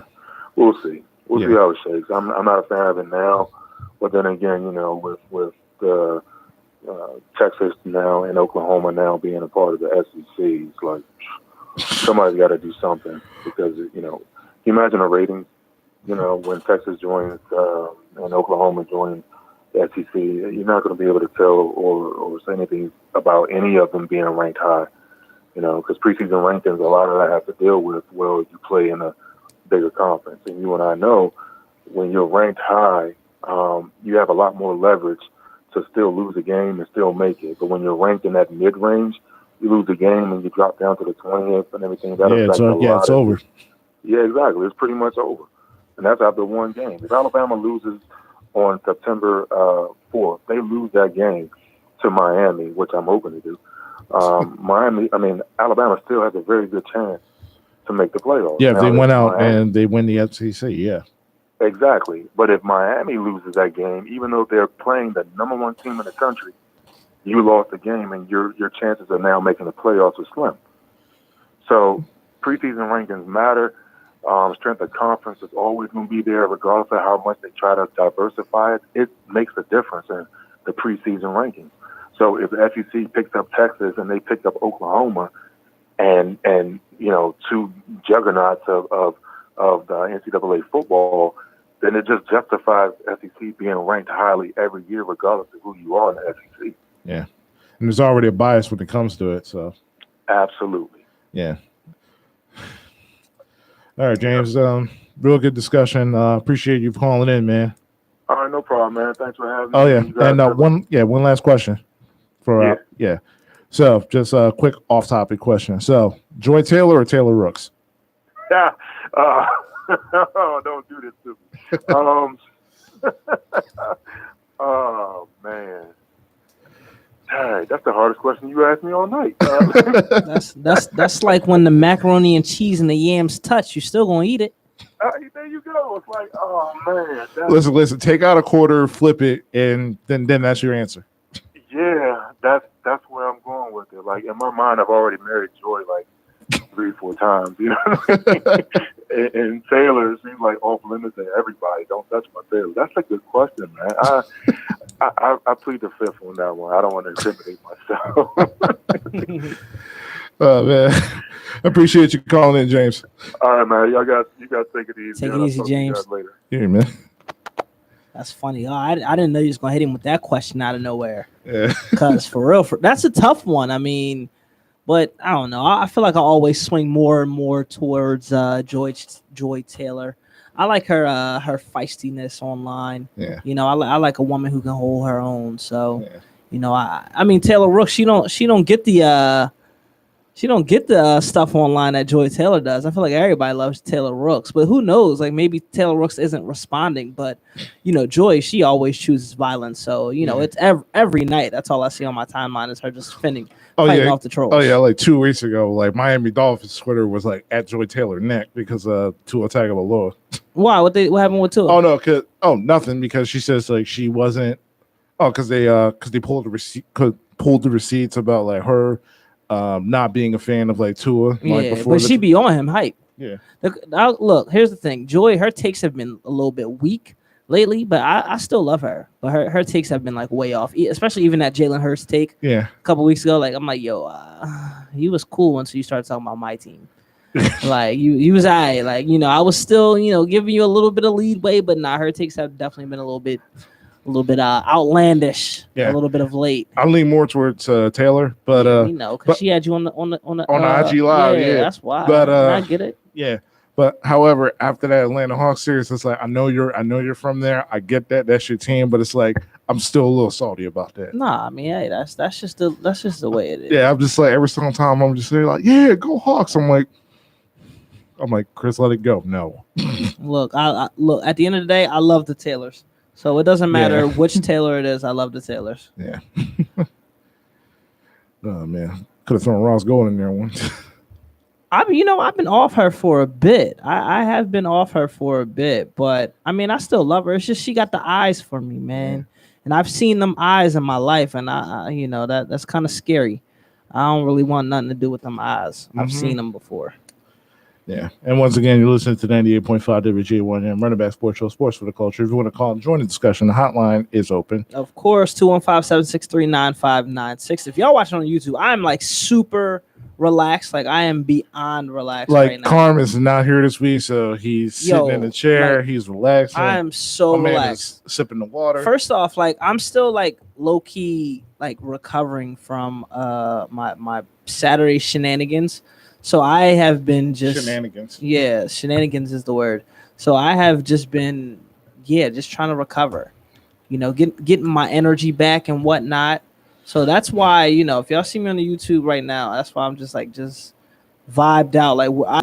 All I need is a pina colada right now. And I don't even drink those. I'll take one. Yeah. Take But- one of those. Yeah, but tell me you seen that Spider-Man trailer. I did see it. They got the old Doc Ock back. Yeah. I saw they had the old Green Goblin bomb thingamajiggy. So I don't know what's gonna happen. You think they're gonna finally do like the multiverse? Yes, they have to. It's official. Just by that trailer alone, the multiverse is happening. It's official. So Yeah, you- so all 3 Spider-Mans are coming back? I don't know about all 3, but I'm pretty multiverse is going to happen because I've done my extensive research when it Okay. comes to Disney Plus, with WandaVision and the events that happened with the Scarlet Witch. Oh yeah. Yeah, the things that transpired with Loki. That Loki was a multiverse type thing. Yeah, and Loki as well. So- I didn't finish Loki. Yeah, so once, or the Winter Soldier and Yeah. Captain America. But Yeah. go ahead. yeah, so like once that happened, and once I saw that, I'm like, there you go, multiverse of madness right there. And then you get Spider-Man who's messing with the multiverse as well. Doctor Strange is going to be stressed. Oh, for sure. I Oh. mean, but oh my god, I seen the meme with your guy. He's always packing his bags. When I seen the trailer and he took off already, I'm like, yo, they really about to get into it. He always and this time it was funny because he actually packed his bags. So I feel like Disney had their ear to the streets when they remade this and was like, you know what? Since he likes to leave, this time we'll have him pack his bags. Yo, no, honestly, I love Wong. I'm like, he's the smartest man in the entire MCU. When stuff's about to go down, I'm like, this is beyond me. I'm out. So wait, tell me about him. He has like the same powers as Doctor Strange? Yeah, So why he don't be getting it in? because it ain't my fight.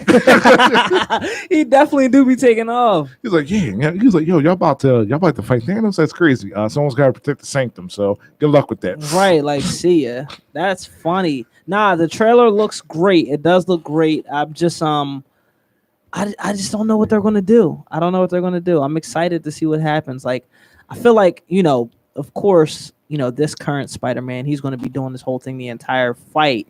I mean the entire movie, but at the end, you might get a glimpse, or it might be like a cliffhanger type thing where they leave you hanging wanting more, and then it's just like, all right, well, where's the next movie at? Because I think they will end up bringing back some of the other Spider-Mans. That'd be dope. Mm-hmm. But that means Disney has got to work with Sony to get the original Spider-Man. I don't see that as an issue. Just here. Hope not. Right? Yeah. Here's some money. Yeah. That's all it comes down to. Yeah, give us And let the it- whole United States, it's all about the power of the almighty dollar. Yeah, I'm about to say they already got Alfred Molina to play Doc Ock, and I'm pretty sure they're going to get William Dafoe. That's true. So, I mean, trying to get Tobey Maguire and Andrew Garfield is probably like no issue as well because neither one of them is like doing anything right now. That's true. That's gonna be great. I think it's gonna be great. I'm excited. I can't wait. Can't wait. Can't wait to. I'm like, oh, dude, Merry Christmas. I'm like, cool. I'm going to the Oh, it movie. comes out Christmas Day. No, it said this Christmas. So Oh, okay. All right. So it's coming. yeah, So it's coming. Nah, that's dope. That's dope. yeah. What we got next on the slate? All right. Let's see. The Philadelphia Eagles preseason. So Yeah, let's Philadelphia talk Eagles about it. last week lost to the New England Patriots in a preseason game at home at the Link, 35-0. Jalen Hurts did not play. He was a late minute scratch because of sickness. He went to the hospital. He was fine the following day. He came back to practice on Sunday. But overall, the team, most of the starters didn't play as well either. I mean, one of the more significant starters was Devontae Smith. Devontae Smith did catch, I believe, one pass. First off, that one pass, the way he got off the line of scrimmage was incredible. Mm-hmm. Like he can get really good separation, and to be honest, that was enough for me. I don't understand why people are really panicking in the preseason. We're literally doing nothing. We're just like wasting our time. Like not wasting our time, but I mean, this is the reason why they added a whole an extra game to the regular season, because clearly nobody cares about preseason. Like nothing's being showed. Nobody wants to show their hand. Everybody just out there catching vibes. Like I feel like preseason's more to see who's going to make the roster. Yeah, and So I don't care. yeah, and the amount of starting quarterbacks that haven't played in the preseason. Yeah, we're talking Aaron Rodgers. We're talking Tom Brady, Patrick Mahomes, Matthew Stafford. We're talking like the only quarterbacks of significance that are really playing right now are the rookie quarterbacks. I thought Patty played like a series. I got to relook that up. Yeah, 'cause- I'm pretty sure I saw him play a series. Yeah. Jameis Winston did start. Well, Jameis Winston and Taysom Hill are in a quarterback It's a matchup. battle, yeah. Like, I mean, if you're in a quarterback battle, then you're in a battle. Yeah, but we don't know But James. nobody cares. Yeah, but Jameis Winston should easily win that starting job. If not, I need to have a conversation with Sean Payton. So wait a minute. Going back to the previous caller. So apparently, there's rumors that Cam's going to get cut by the Patriots.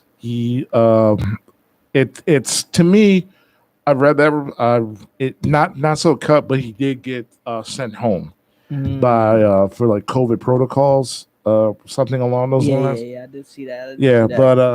But when I saw Belichick, they were like, so how do you feel about this is an opportunity for Mac Jones? He was like, apparently he got the endorsement from Belichick. Yeah. 98.5 WJ1M Running Back Sports Show, Sports for the Coach, sir. Yo, Chris, Mark, what's up? It's Andrew. What's going on, man? How you doing? Andrew Mayers? Brothers, it's good to talk to y'all. Yeah, how y'all? Yo, damn. I've been listening to y'all show the whole time. I just finally decided to call in. Oh, Blessings. snap. MTV reunion. Let's get it. Homies, that's right. It's good to talk to y'all. Y'all been loving what y'all been talking about all day. And y'all got a question for each of y'all. What's up? I got a Sixers and an Eagles question, homies, because we all are the same teams.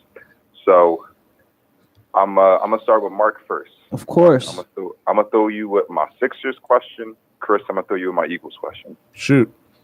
All right, so Mark, you are Daryl Morey, right? Mm-hmm. Right now, I heard y'all talk. The Sixers may still be third best team in the East. I don't know if Miami caught ground on us or not, right? And leapfrogged us. Right. And Atlanta at the end of the day beat us in the playoffs. So like, how much crap can we talk when we lost to them? Right. Sorry. That's okay. So the reason I bring that up is, man, if you're Daryl Morey, what are you doing to just get the Sixers back in the top three, the top two? What kind of moves are you making, man? If Dame doesn't ultimately pan out, what would you do? This is a tough one. See, it truly depends, because at this point, if I'm Daryl Morey, I hate to say it, if Dame doesn't say I want out, I hate to say it, we would have to keep Ben. We would have to keep Ben, because at the end of the day, we've already seen the growth with Tyrese Maxey from these few Summer League games. Like, in my opinion, with what he's shown us in these Summer League games, he can start in the NBA. Like, it's clear. You give Tyrese Maxey about 30 minutes of gameplay, he can make a very good, he can make an impact.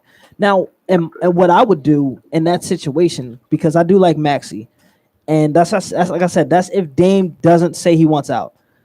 Then we slide Ben to the 4. We got to get Maxey in there. We slide Ben to the 4, move Tobias back to the 3, because now we got the blueprint on how to win an NBA championship. We just saw Milwaukee do it. If we can try to somehow have Ben essentially just be half of what Giannis was in the playoffs and the finals, that's good enough, because he won't even have nearly as much pressure on him to do what Joel Embiid does as the A guy. Like, Giannis was the A guy for Milwaukee. We know that. Embiid is the A guy for the Philadelphia 76ers. If Ben can just be half of what Giannis is, we win it.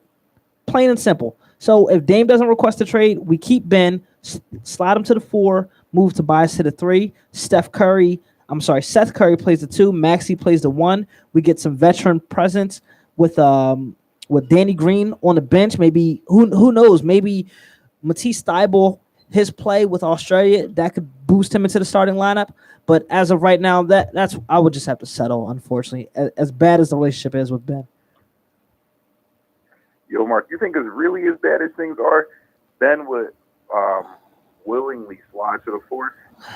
I mean, it's for the betterment of the team at this point. Ben has had 5 years to show us that he's really the Fresh Prince, the heir apparent of LeBron James. It's been 5 years and nothing, absolutely nothing. If anything, we've seen worse. Like, I remember his Summer League highlight tapes when he first started. I'm like, if this is the guy the Sixers are getting, I'm ready. And we haven't even seen that guy at all. I don't know what happened to Ben Simmons, but it's almost irreparable at this point. When you got fans burning your jersey and you're on the team, it's not like you got traded. They burning his jersey after a Game 7 loss. It's tough here. the city's so divided. I mean, it's been divided long enough with Carson Wentz and Nick Foles. The last thing we need to do is continue with Ben Simmons and Joel Embiid. We know this Joel Embiid's team now. Right. Just and just officially, Mark, I think you're Team Embiid, right? You're not Team Simmons. You're off the Simmons bandwagon. I've been off since James Harden became available. It took me 3 games last season to see that Ben Simmons was who he was. And then James Harden became available. I was off. I've been off the Simmons train. Chris, what about you? You Team Ben, yay or nay? I'm off the wagon, but kind of like what Mark says, if Damian Lillard isn't available, and then you have no choice but to run it back, and you just have to hope for the development of guys like Tyrese Maxey to step up. I love what I saw from Matisse Thybulle last year and what I saw from Australia. So hopefully, if you put him in the starting lineup over Danny Green, maybe you increase your defense, and maybe you also get that same 3-point production from Danny Green. But this is a very,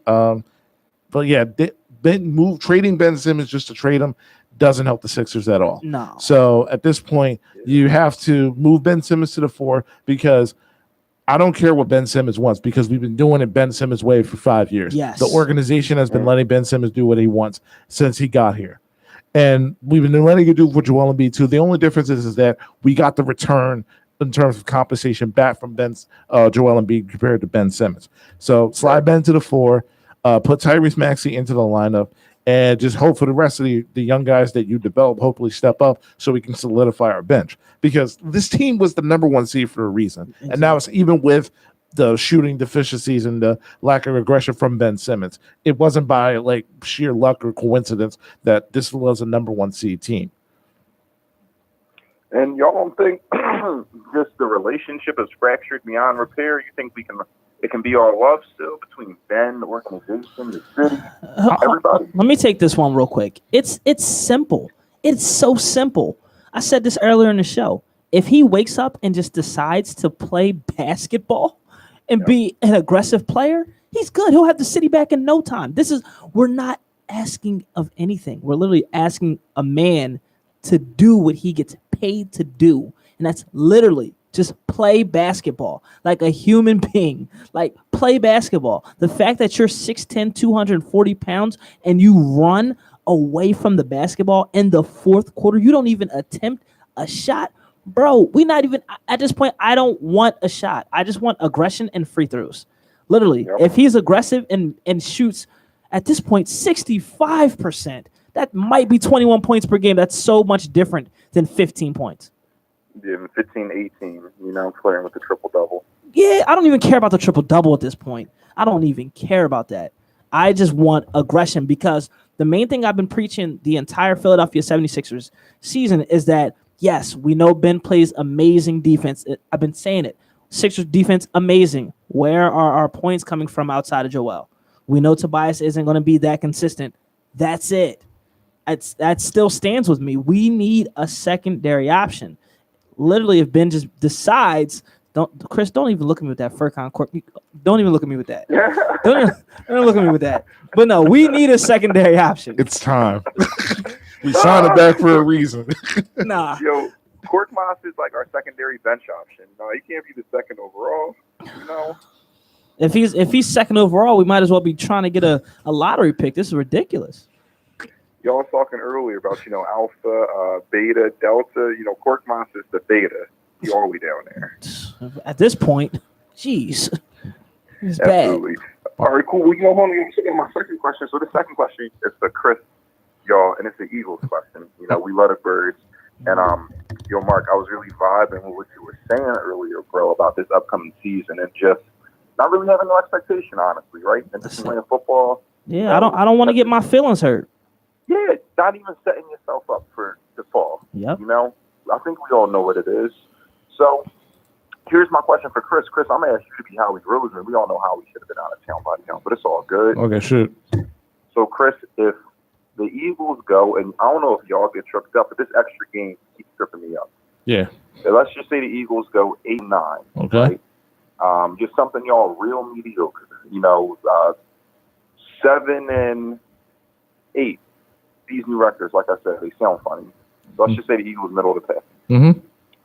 Jalen Hurts isn't terrible, isn't bad, but wasn't necessarily stellar, right? Mm-hmm. We got these 3 first-round picks.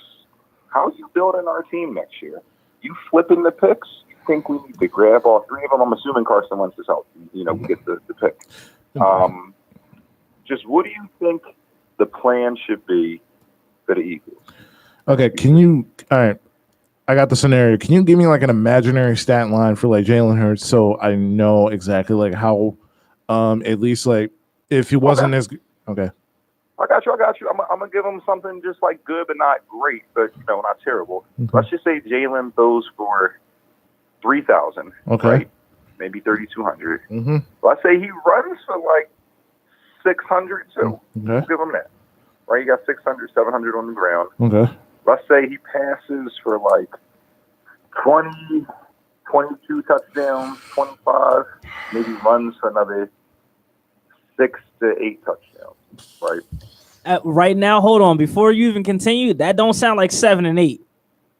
That don't sound like 7 and 8. I'm gonna just keep if you said like 13 passing touchdowns, I'm like, okay, all right, 7 and 8, but 22. Supporter, man. I'm all in on Jalen, but if that's the case, I don't think we 7 and 8. Yeah, bro, I'm trying to be Team Jalen. We getting a bye week.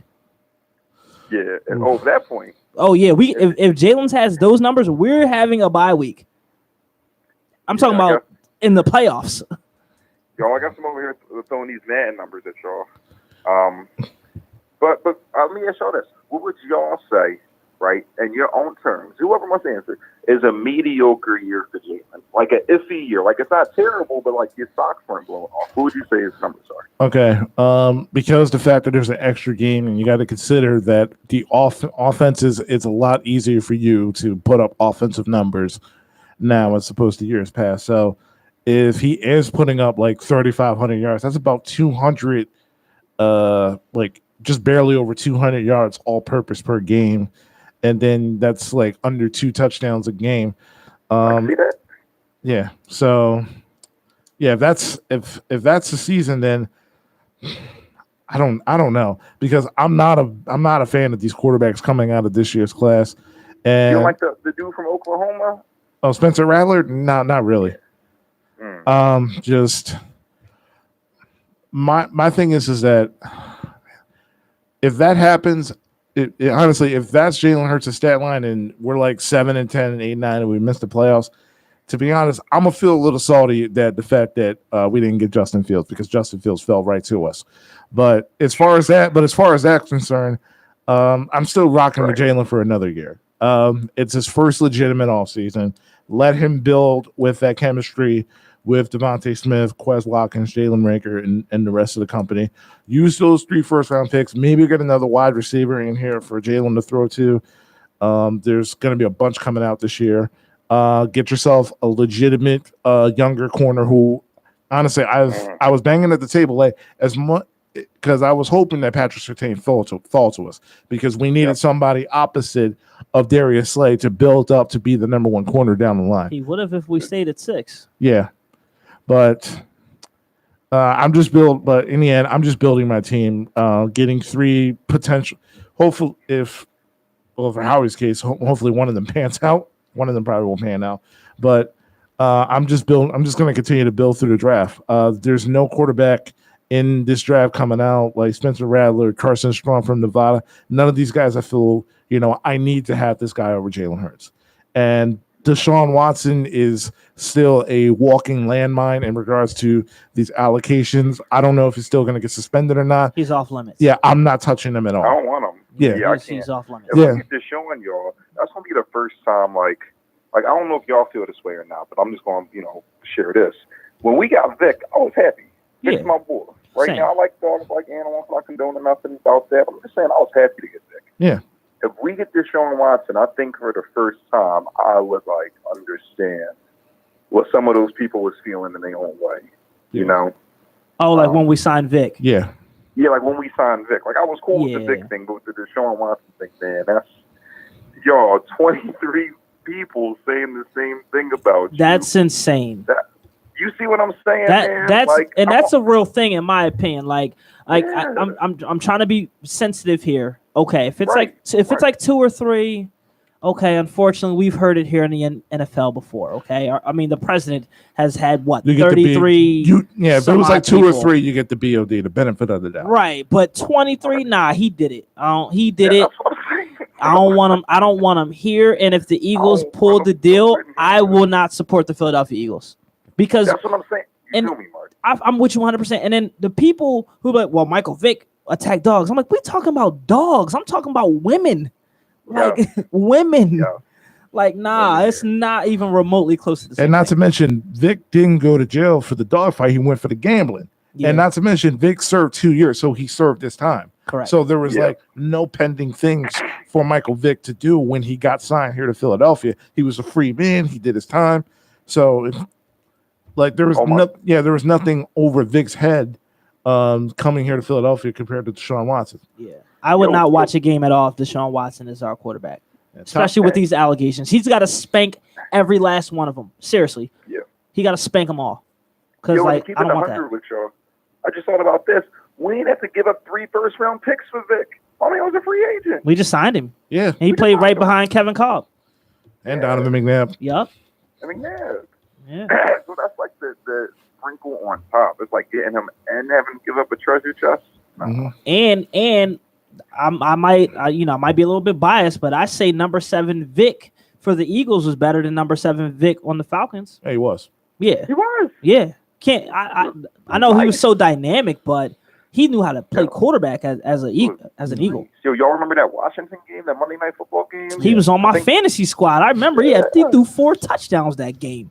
It ran for 2. It Yup. ran for 2. Yup. You know, Remember that game? Yeah, that Vic was a problem. Absolutely. You know, sometimes I don't know if y'all ever feel this way, man. How many more rings could we have won if, like, just certain things would have stayed in place, the team and get blown up? I still think about those 04 Eagles to this day. I'm like, For yo, sure. listen, what if Donovan McNabb just had Terrell Owens back? He was like, yo, listen, this is my guy. I want him to be a Philadelphia Eagle for the rest of my career. Hook this man up like he did with Brian Westbrook. Yeah. You get that trio done, everything else stays in place.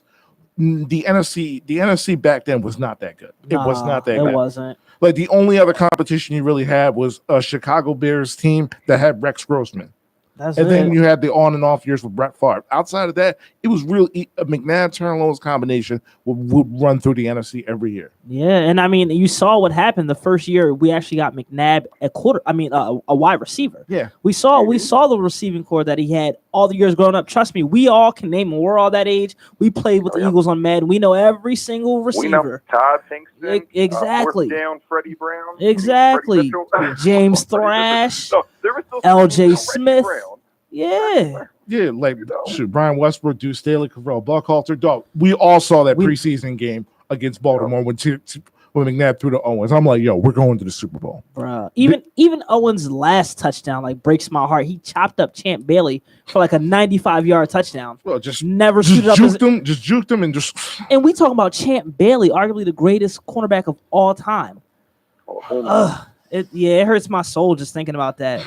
We had a lot of good eras in Philadelphia sports coming up that just truly didn't live up and capitalize. I mean, we can talk about, as far as back as those 01 Sixers, even though they didn't really stand a chance, the early Philadelphia Eagles, even the stretch the Phillies had from 06 to like 2010. yeah. Like that was a good solid stretch here. Even the Flyers And went to the all West. we got was one?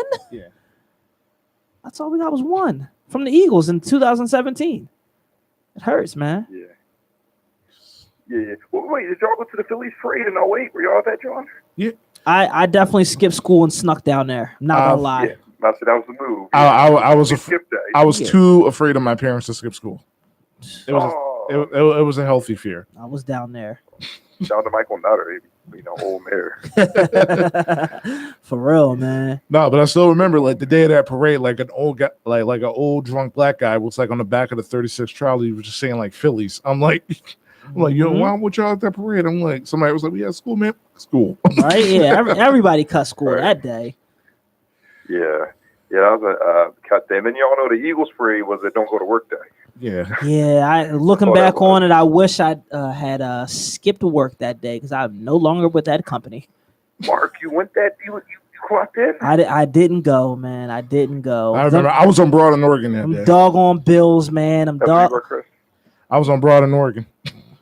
Man, Mark, it's all good, bro. I Them understand. Bills made me miss a lifetime, man. I waited all my life for that. Them doggone saying. Bills. Yeah, man. I saw them. Like I saw Chris Long with the Iverson jersey and the fur coat. Like, yo, that was just.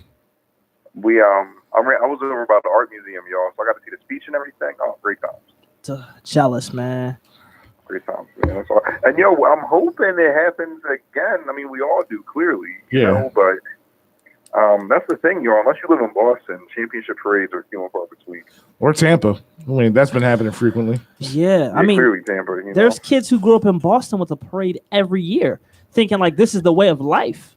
Which is nuts. Like that is so crazy. Between the Patriots, the Red Sox, and it's all of them. The Yeah. Celtics in 08, and even the Bruins. Like, Insane. they all won within the last 15 years. Yeah, like a kid has legit seen a parade every year that they can remember. Mm-hmm. How For how every different lucky. team. Yeah, how lucky. Like talk about all your teams winning. Crazy. Yeah. Still would That is- never that go is up lucky. there though. Yeah, no. Nah, we don't do that. I won't do. That's not our spot. Nah, You know? I mean, nah. you got those two Nova titles. You know, Nova Nation. Yeah, but if we want to be technical, I'm from the main line.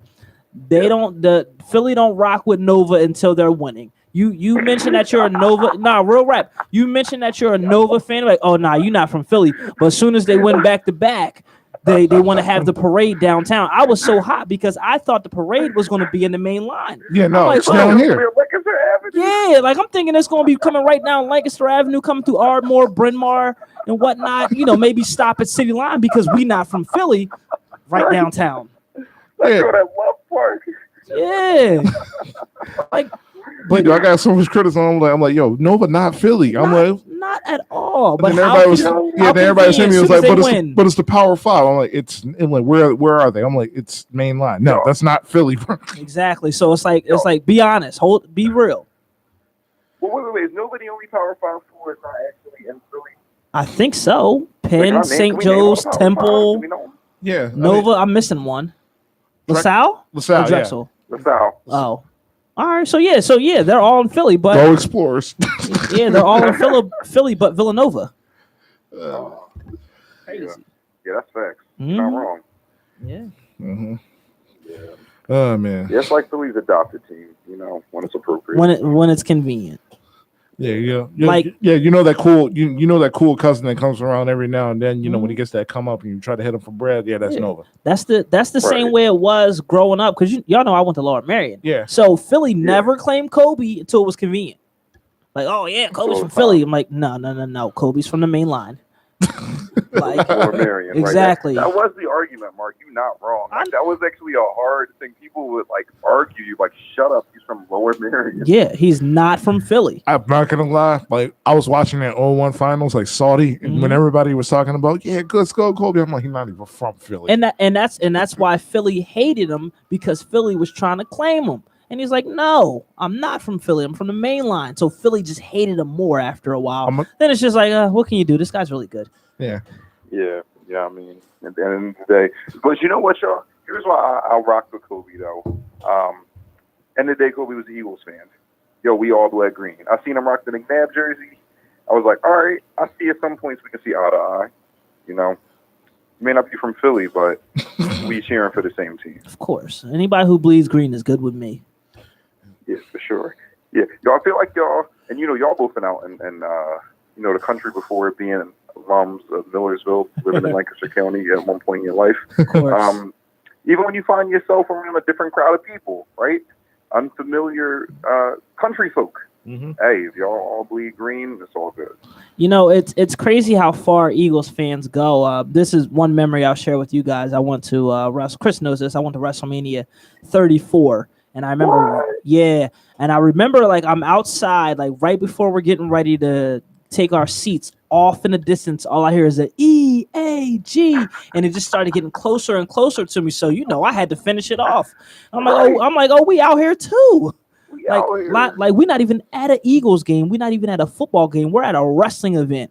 and the Eagles chant goes off. Yeah. Yeah, Yo, y'all, it's we live. deep. We deep.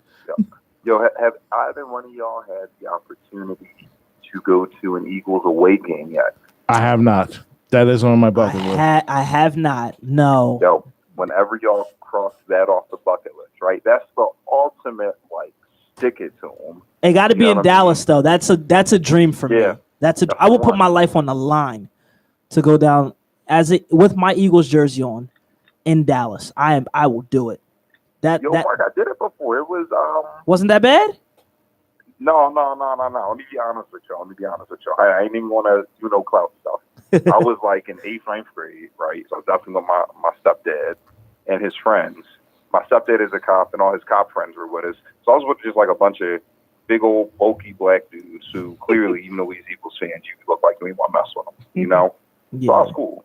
I wasn't really tripping.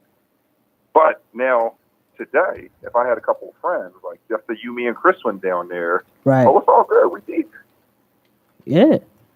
Yeah, trust me. It's going to Dallas, honestly, y'all, maybe, and I just heard this from various circles. What do I really know? Maybe with like the exception of going to Buffalo or Oakland when the Raiders still played in the Coliseum, it's nothing as bad as going to the Link in another jersey. Oh yeah. I've seen a fight every time. Every It time never fails. It's someone's always getting arrested. And our guys, we started, but the cops robbed for us. Of course. Cops robbed for us. That's funny. Like, every time I go to an Eagles game, I've never seen a fight. What, bro? I have not experienced. I've not experienced the Eagles fight One yet. of the last Eagles games I went to, I was a little bit closer down. Redskins fan talking trash the whole time. Security guard comes in like, "Yo, keep it up. I'll take you out of here." And he was, but we was messing with him the whole time. Yo, that's hilarious. And they was and security like, "Yo, I'll lock you up." But it might be for his protection, for real. For real. Yeah, that if makes you're being, to get him out of there. yeah, right, exactly. Honestly, from my experience, we're all good. I think the best experience I had was the NFC Championship game. Back in 2017 against Minnesota. Went there at 9 a.m, and I was just saying go burst to everybody, and like, yo, people were literally offering me beers. I'm like, go. Oh yeah, that's what I'm happens like- when you have on the colors. Yeah, dude. I was looking like Stone Cold Steve Austin, just catching random beers. I'm like, Oh yeah, no, that when you have on the colors, that Yeah. that happens. But I mean, if you don't have on the colors, yeah. you're in Nah, trouble. you're fucked. You're Ain't no- in ain't no trouble. messed up. Come on, Drew. We're FM radio, bro. I just remembered, y'all. This isn't serious. XM. I'm so sorry, listeners. I just remembered. You're all good. Yeah, It's all you're all good. good, man. Good old dump button to do it. Yeah. Right, perfect. Appreciate y'all. Sorry to all the kids at home. Do not be like me. I apologize. Nah, you're great because the content that you're adding to the show is enough. So we're good. No, Perfect. Cool. no, man. No, man. You good, man. Listen, if it wasn't for you, I never would have visited Cali. So Oh, it's all good, fellas. We got to stick together. Y'all always remember that. I don't know if y'all remember this skit. It's the Chappelle Show skit with him and Wayne Brady in the car. And it's just like, Absolutely. yeah. they like black actors. We got to stick together, right? We got out here, black actors. That's us, y'all, black broadcasters. That's Gotta it. stick together. Drew, man, we appreciate the calling. You're always more than welcome. Great Homies, insight. I appreciate y'all, man. I'm definitely calling more often. It was a pleasure talking to y'all. All right, All right, Drew. man. Take Don't care, be a man. stranger. All right, gentlemen, be good. Peace. Man, and that was a throwback. That's crazy. I wasn't expecting Drew to call in. I ain't talked to Drew in a minute. Yeah, man. Now we just need Gene to call in. I know, right? Gotta get Gene on here. Gene, you see Gene on the socials these days? He got the locks. He got the salt and pepper going on. Yeah. Gene look like a whole new guy. Yeah, my man was at the Olympics. I know he doesn't. He always covers Olympics, right? Yeah. Yeah, that's crazy. Yeah, like I remember I was watching like a Sunday night interview video with Mike Tirico and Aaron Rodgers. I posted this joint, and Gene was like, "Yeah, I'm the one who edited this joint." I'm like, "Really?" Yeah. I'm like, "Dang, man, you Yeah, out here?" Gene be doing this thing, man. Yeah. Gene be out here looking like a pop. Gene, call in next time. Call in next week. We got about 5 minutes left of this show. Yeah, man. Yeah, and Drew, I know you're listening to this. I know you still Right. talk to Gene. Yo, shoot him Right. with a text. Yo. The ladies call Drew with the light eyes. That's what they call him. They're like, oh, you talking about Drew with the light eyes? That's what the ladies used to say. Oh, yeah. I don't want to get him in no trouble. I'm just saying back in the day, college days. Yeah, old Brookwood. Right. Sheesh. Yo, okay. All right. Now we're talking college. So, my birthday just passed. Yeah. I'm a little bit older now. All right. So with the pandemic just happening, Mm-hmm. I'm going to make my first announcement now. If there is a Millersville homecoming popping, I will make my final appearance. I'm only saying final because I'm old now. Like, I will make my final appearance. Final. Final. Like, this will be it. Last homecoming was nuts. Like, it was nuts. I remember, like, it felt like I was back at college. Like, I was gone all day from, like, 10:45 in the morning till 10:45 the following day. Oh yeah. So, I'm like I said. I'm going this year. I'm like, Are you really on? yeah, I'm going. All right, if you're going, I got a few friends and a few professors I got to see because I haven't seen them in like 2 years. right. So All right, well, got to fine. make it for lost time. All right, fair.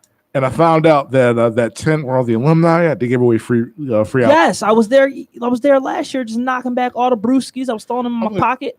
They were right there next to what was the place we used to go to get food? Oh, not House of Pizza. Not House of Pizza. Not Hope High. Sugar Bowl. Sugar Bowl. Yes, they were right outside in their Sugar Bowl. I dipped in there real quick. I was just eating all the cookies and drinking all the beer. I didn't even need to drink the beer. I just took it because I'm like, well, my school never gave me free beer before, so let me just take advantage. I mean, paying back these loans, so basically, I paid for these beers. So I'm like beer. I'm like, I was like that Stone Cold meme where it's like you're late to a party and gotta play catch up. I'm just like, bro, yeah. And then after that, what did I do? I went to like there was like a meetup at Marion Court. Like a day party at Marion Court after, and that thing was crazy. Like, so I remember, like, I got like lost during that night, and my phone died. I really felt like I was back in college, and that's why I'm saying if this is gonna be my last time, like if I go back, like if I'm older, I'm not gonna get it in like we were in college. But that's what happened. But I feel like if this is gonna be your last one, I feel like you need to. Oh yeah, well then I will. Yeah, I'm plain and simple. Now, hopefully, it doesn't fall around the same weekend as my Colorado trip, because that's how it used to be. Like, I would miss homecoming sometimes because I would go to Colorado instead. But the homecomings that I did stay and actually go to at Millersville were insane. So I'm definitely down to. Were you pulling it up right now? See? Yeah. I'm definitely down to check it out. And homecoming is the weekend of October 15th through the 17th. Sounds good. I'll probably. When's your Colorado trip? I don't know yet, but it's usually like later, like in the 20s. Okay. In the 20s. So, well, then, I mean, if I hear enough people going, I'm going to go. All right, cool. So we'll see. And I still know mad people who live in Lancaster because there's people who stayed after they graduated. The cost of living out Lancaster is pretty solid, so I don't blame them. That's why I stayed out there so long after graduation. Oh, yeah, dang. I used to live on George Street. That was such a nice house. I kind of miss living there. Bro, I lived in these apartments where, like, because I had roommates, my rent was my portion was $300. Yeah. I would do anything to have that again. The good old days. Jesus Christ, the good old days. I tell you. But yeah, man, like the cost of living out there was dumb cheap. So, and I still know mad people. I know people out there who now got like houses. Yeah. So I got a place to stay. Yeah. If I stay. Yeah, I got somewhere to stay too. So yeah. So hey, look, we'll talk about it a little bit more off air, but this will probably be my last go round. Yeah, if I'm going like I can't college wait. hard. I'm gonna go in that tent. I'm gonna give me my beers, and then I'm gonna watch one half of that Millersville homecoming football game because it's probably gonna be 35-9 at halftime to go straight to Jax. Oh, I missed Jax. I did go to Jax last time. I did go to Jax briefly, but yeah, it was a show. Like I was a night. Yeah, no, because everybody went to Jax afterwards, and then I think everybody went to Marion Court. Yeah. I went straight home because I wasn't trying to be like. Oh, you hopped on the train? Yeah, smart. Not me. I drove, so not me. No, because I knew if I stay, I had nowhere to stay, so I was probably just gonna like catch. I was probably just gonna like try to bump it up at the smack. I'm like, go to the common area. Like, shoot, now you could do that. Shoot, still got MUIDs. Yeah. Man, might have to look into hotel prices soon because all that extra driving. Plus, now, I got a girl now, so I can't just be staying anywhere. Yeah. So definitely got to make sure I'm strategic on this one. Smart. Yeah. And with that throwback, it is time for us to sign off. That's it. Yeah, I want to thank everybody for calling there. We had some really good callers this great week. conversations this week. Absolutely. Once again, this is Chris Thomas. Your boy Mark Thompson. I'm not worldwide. Chris and Carm, they worldwide now, so they can have my name. I'm worldwide. You just went to Houston and New Orleans. I don't know, bro. I don't know if anything. Calm worldwide. I mean, Carm's definitely worldwide. I mean, like the work she doing and like them picks. So Right. I mean, she don't even know what's in. When she gets back, we'll get her. Yeah, we got her. All right. Peace. Peace.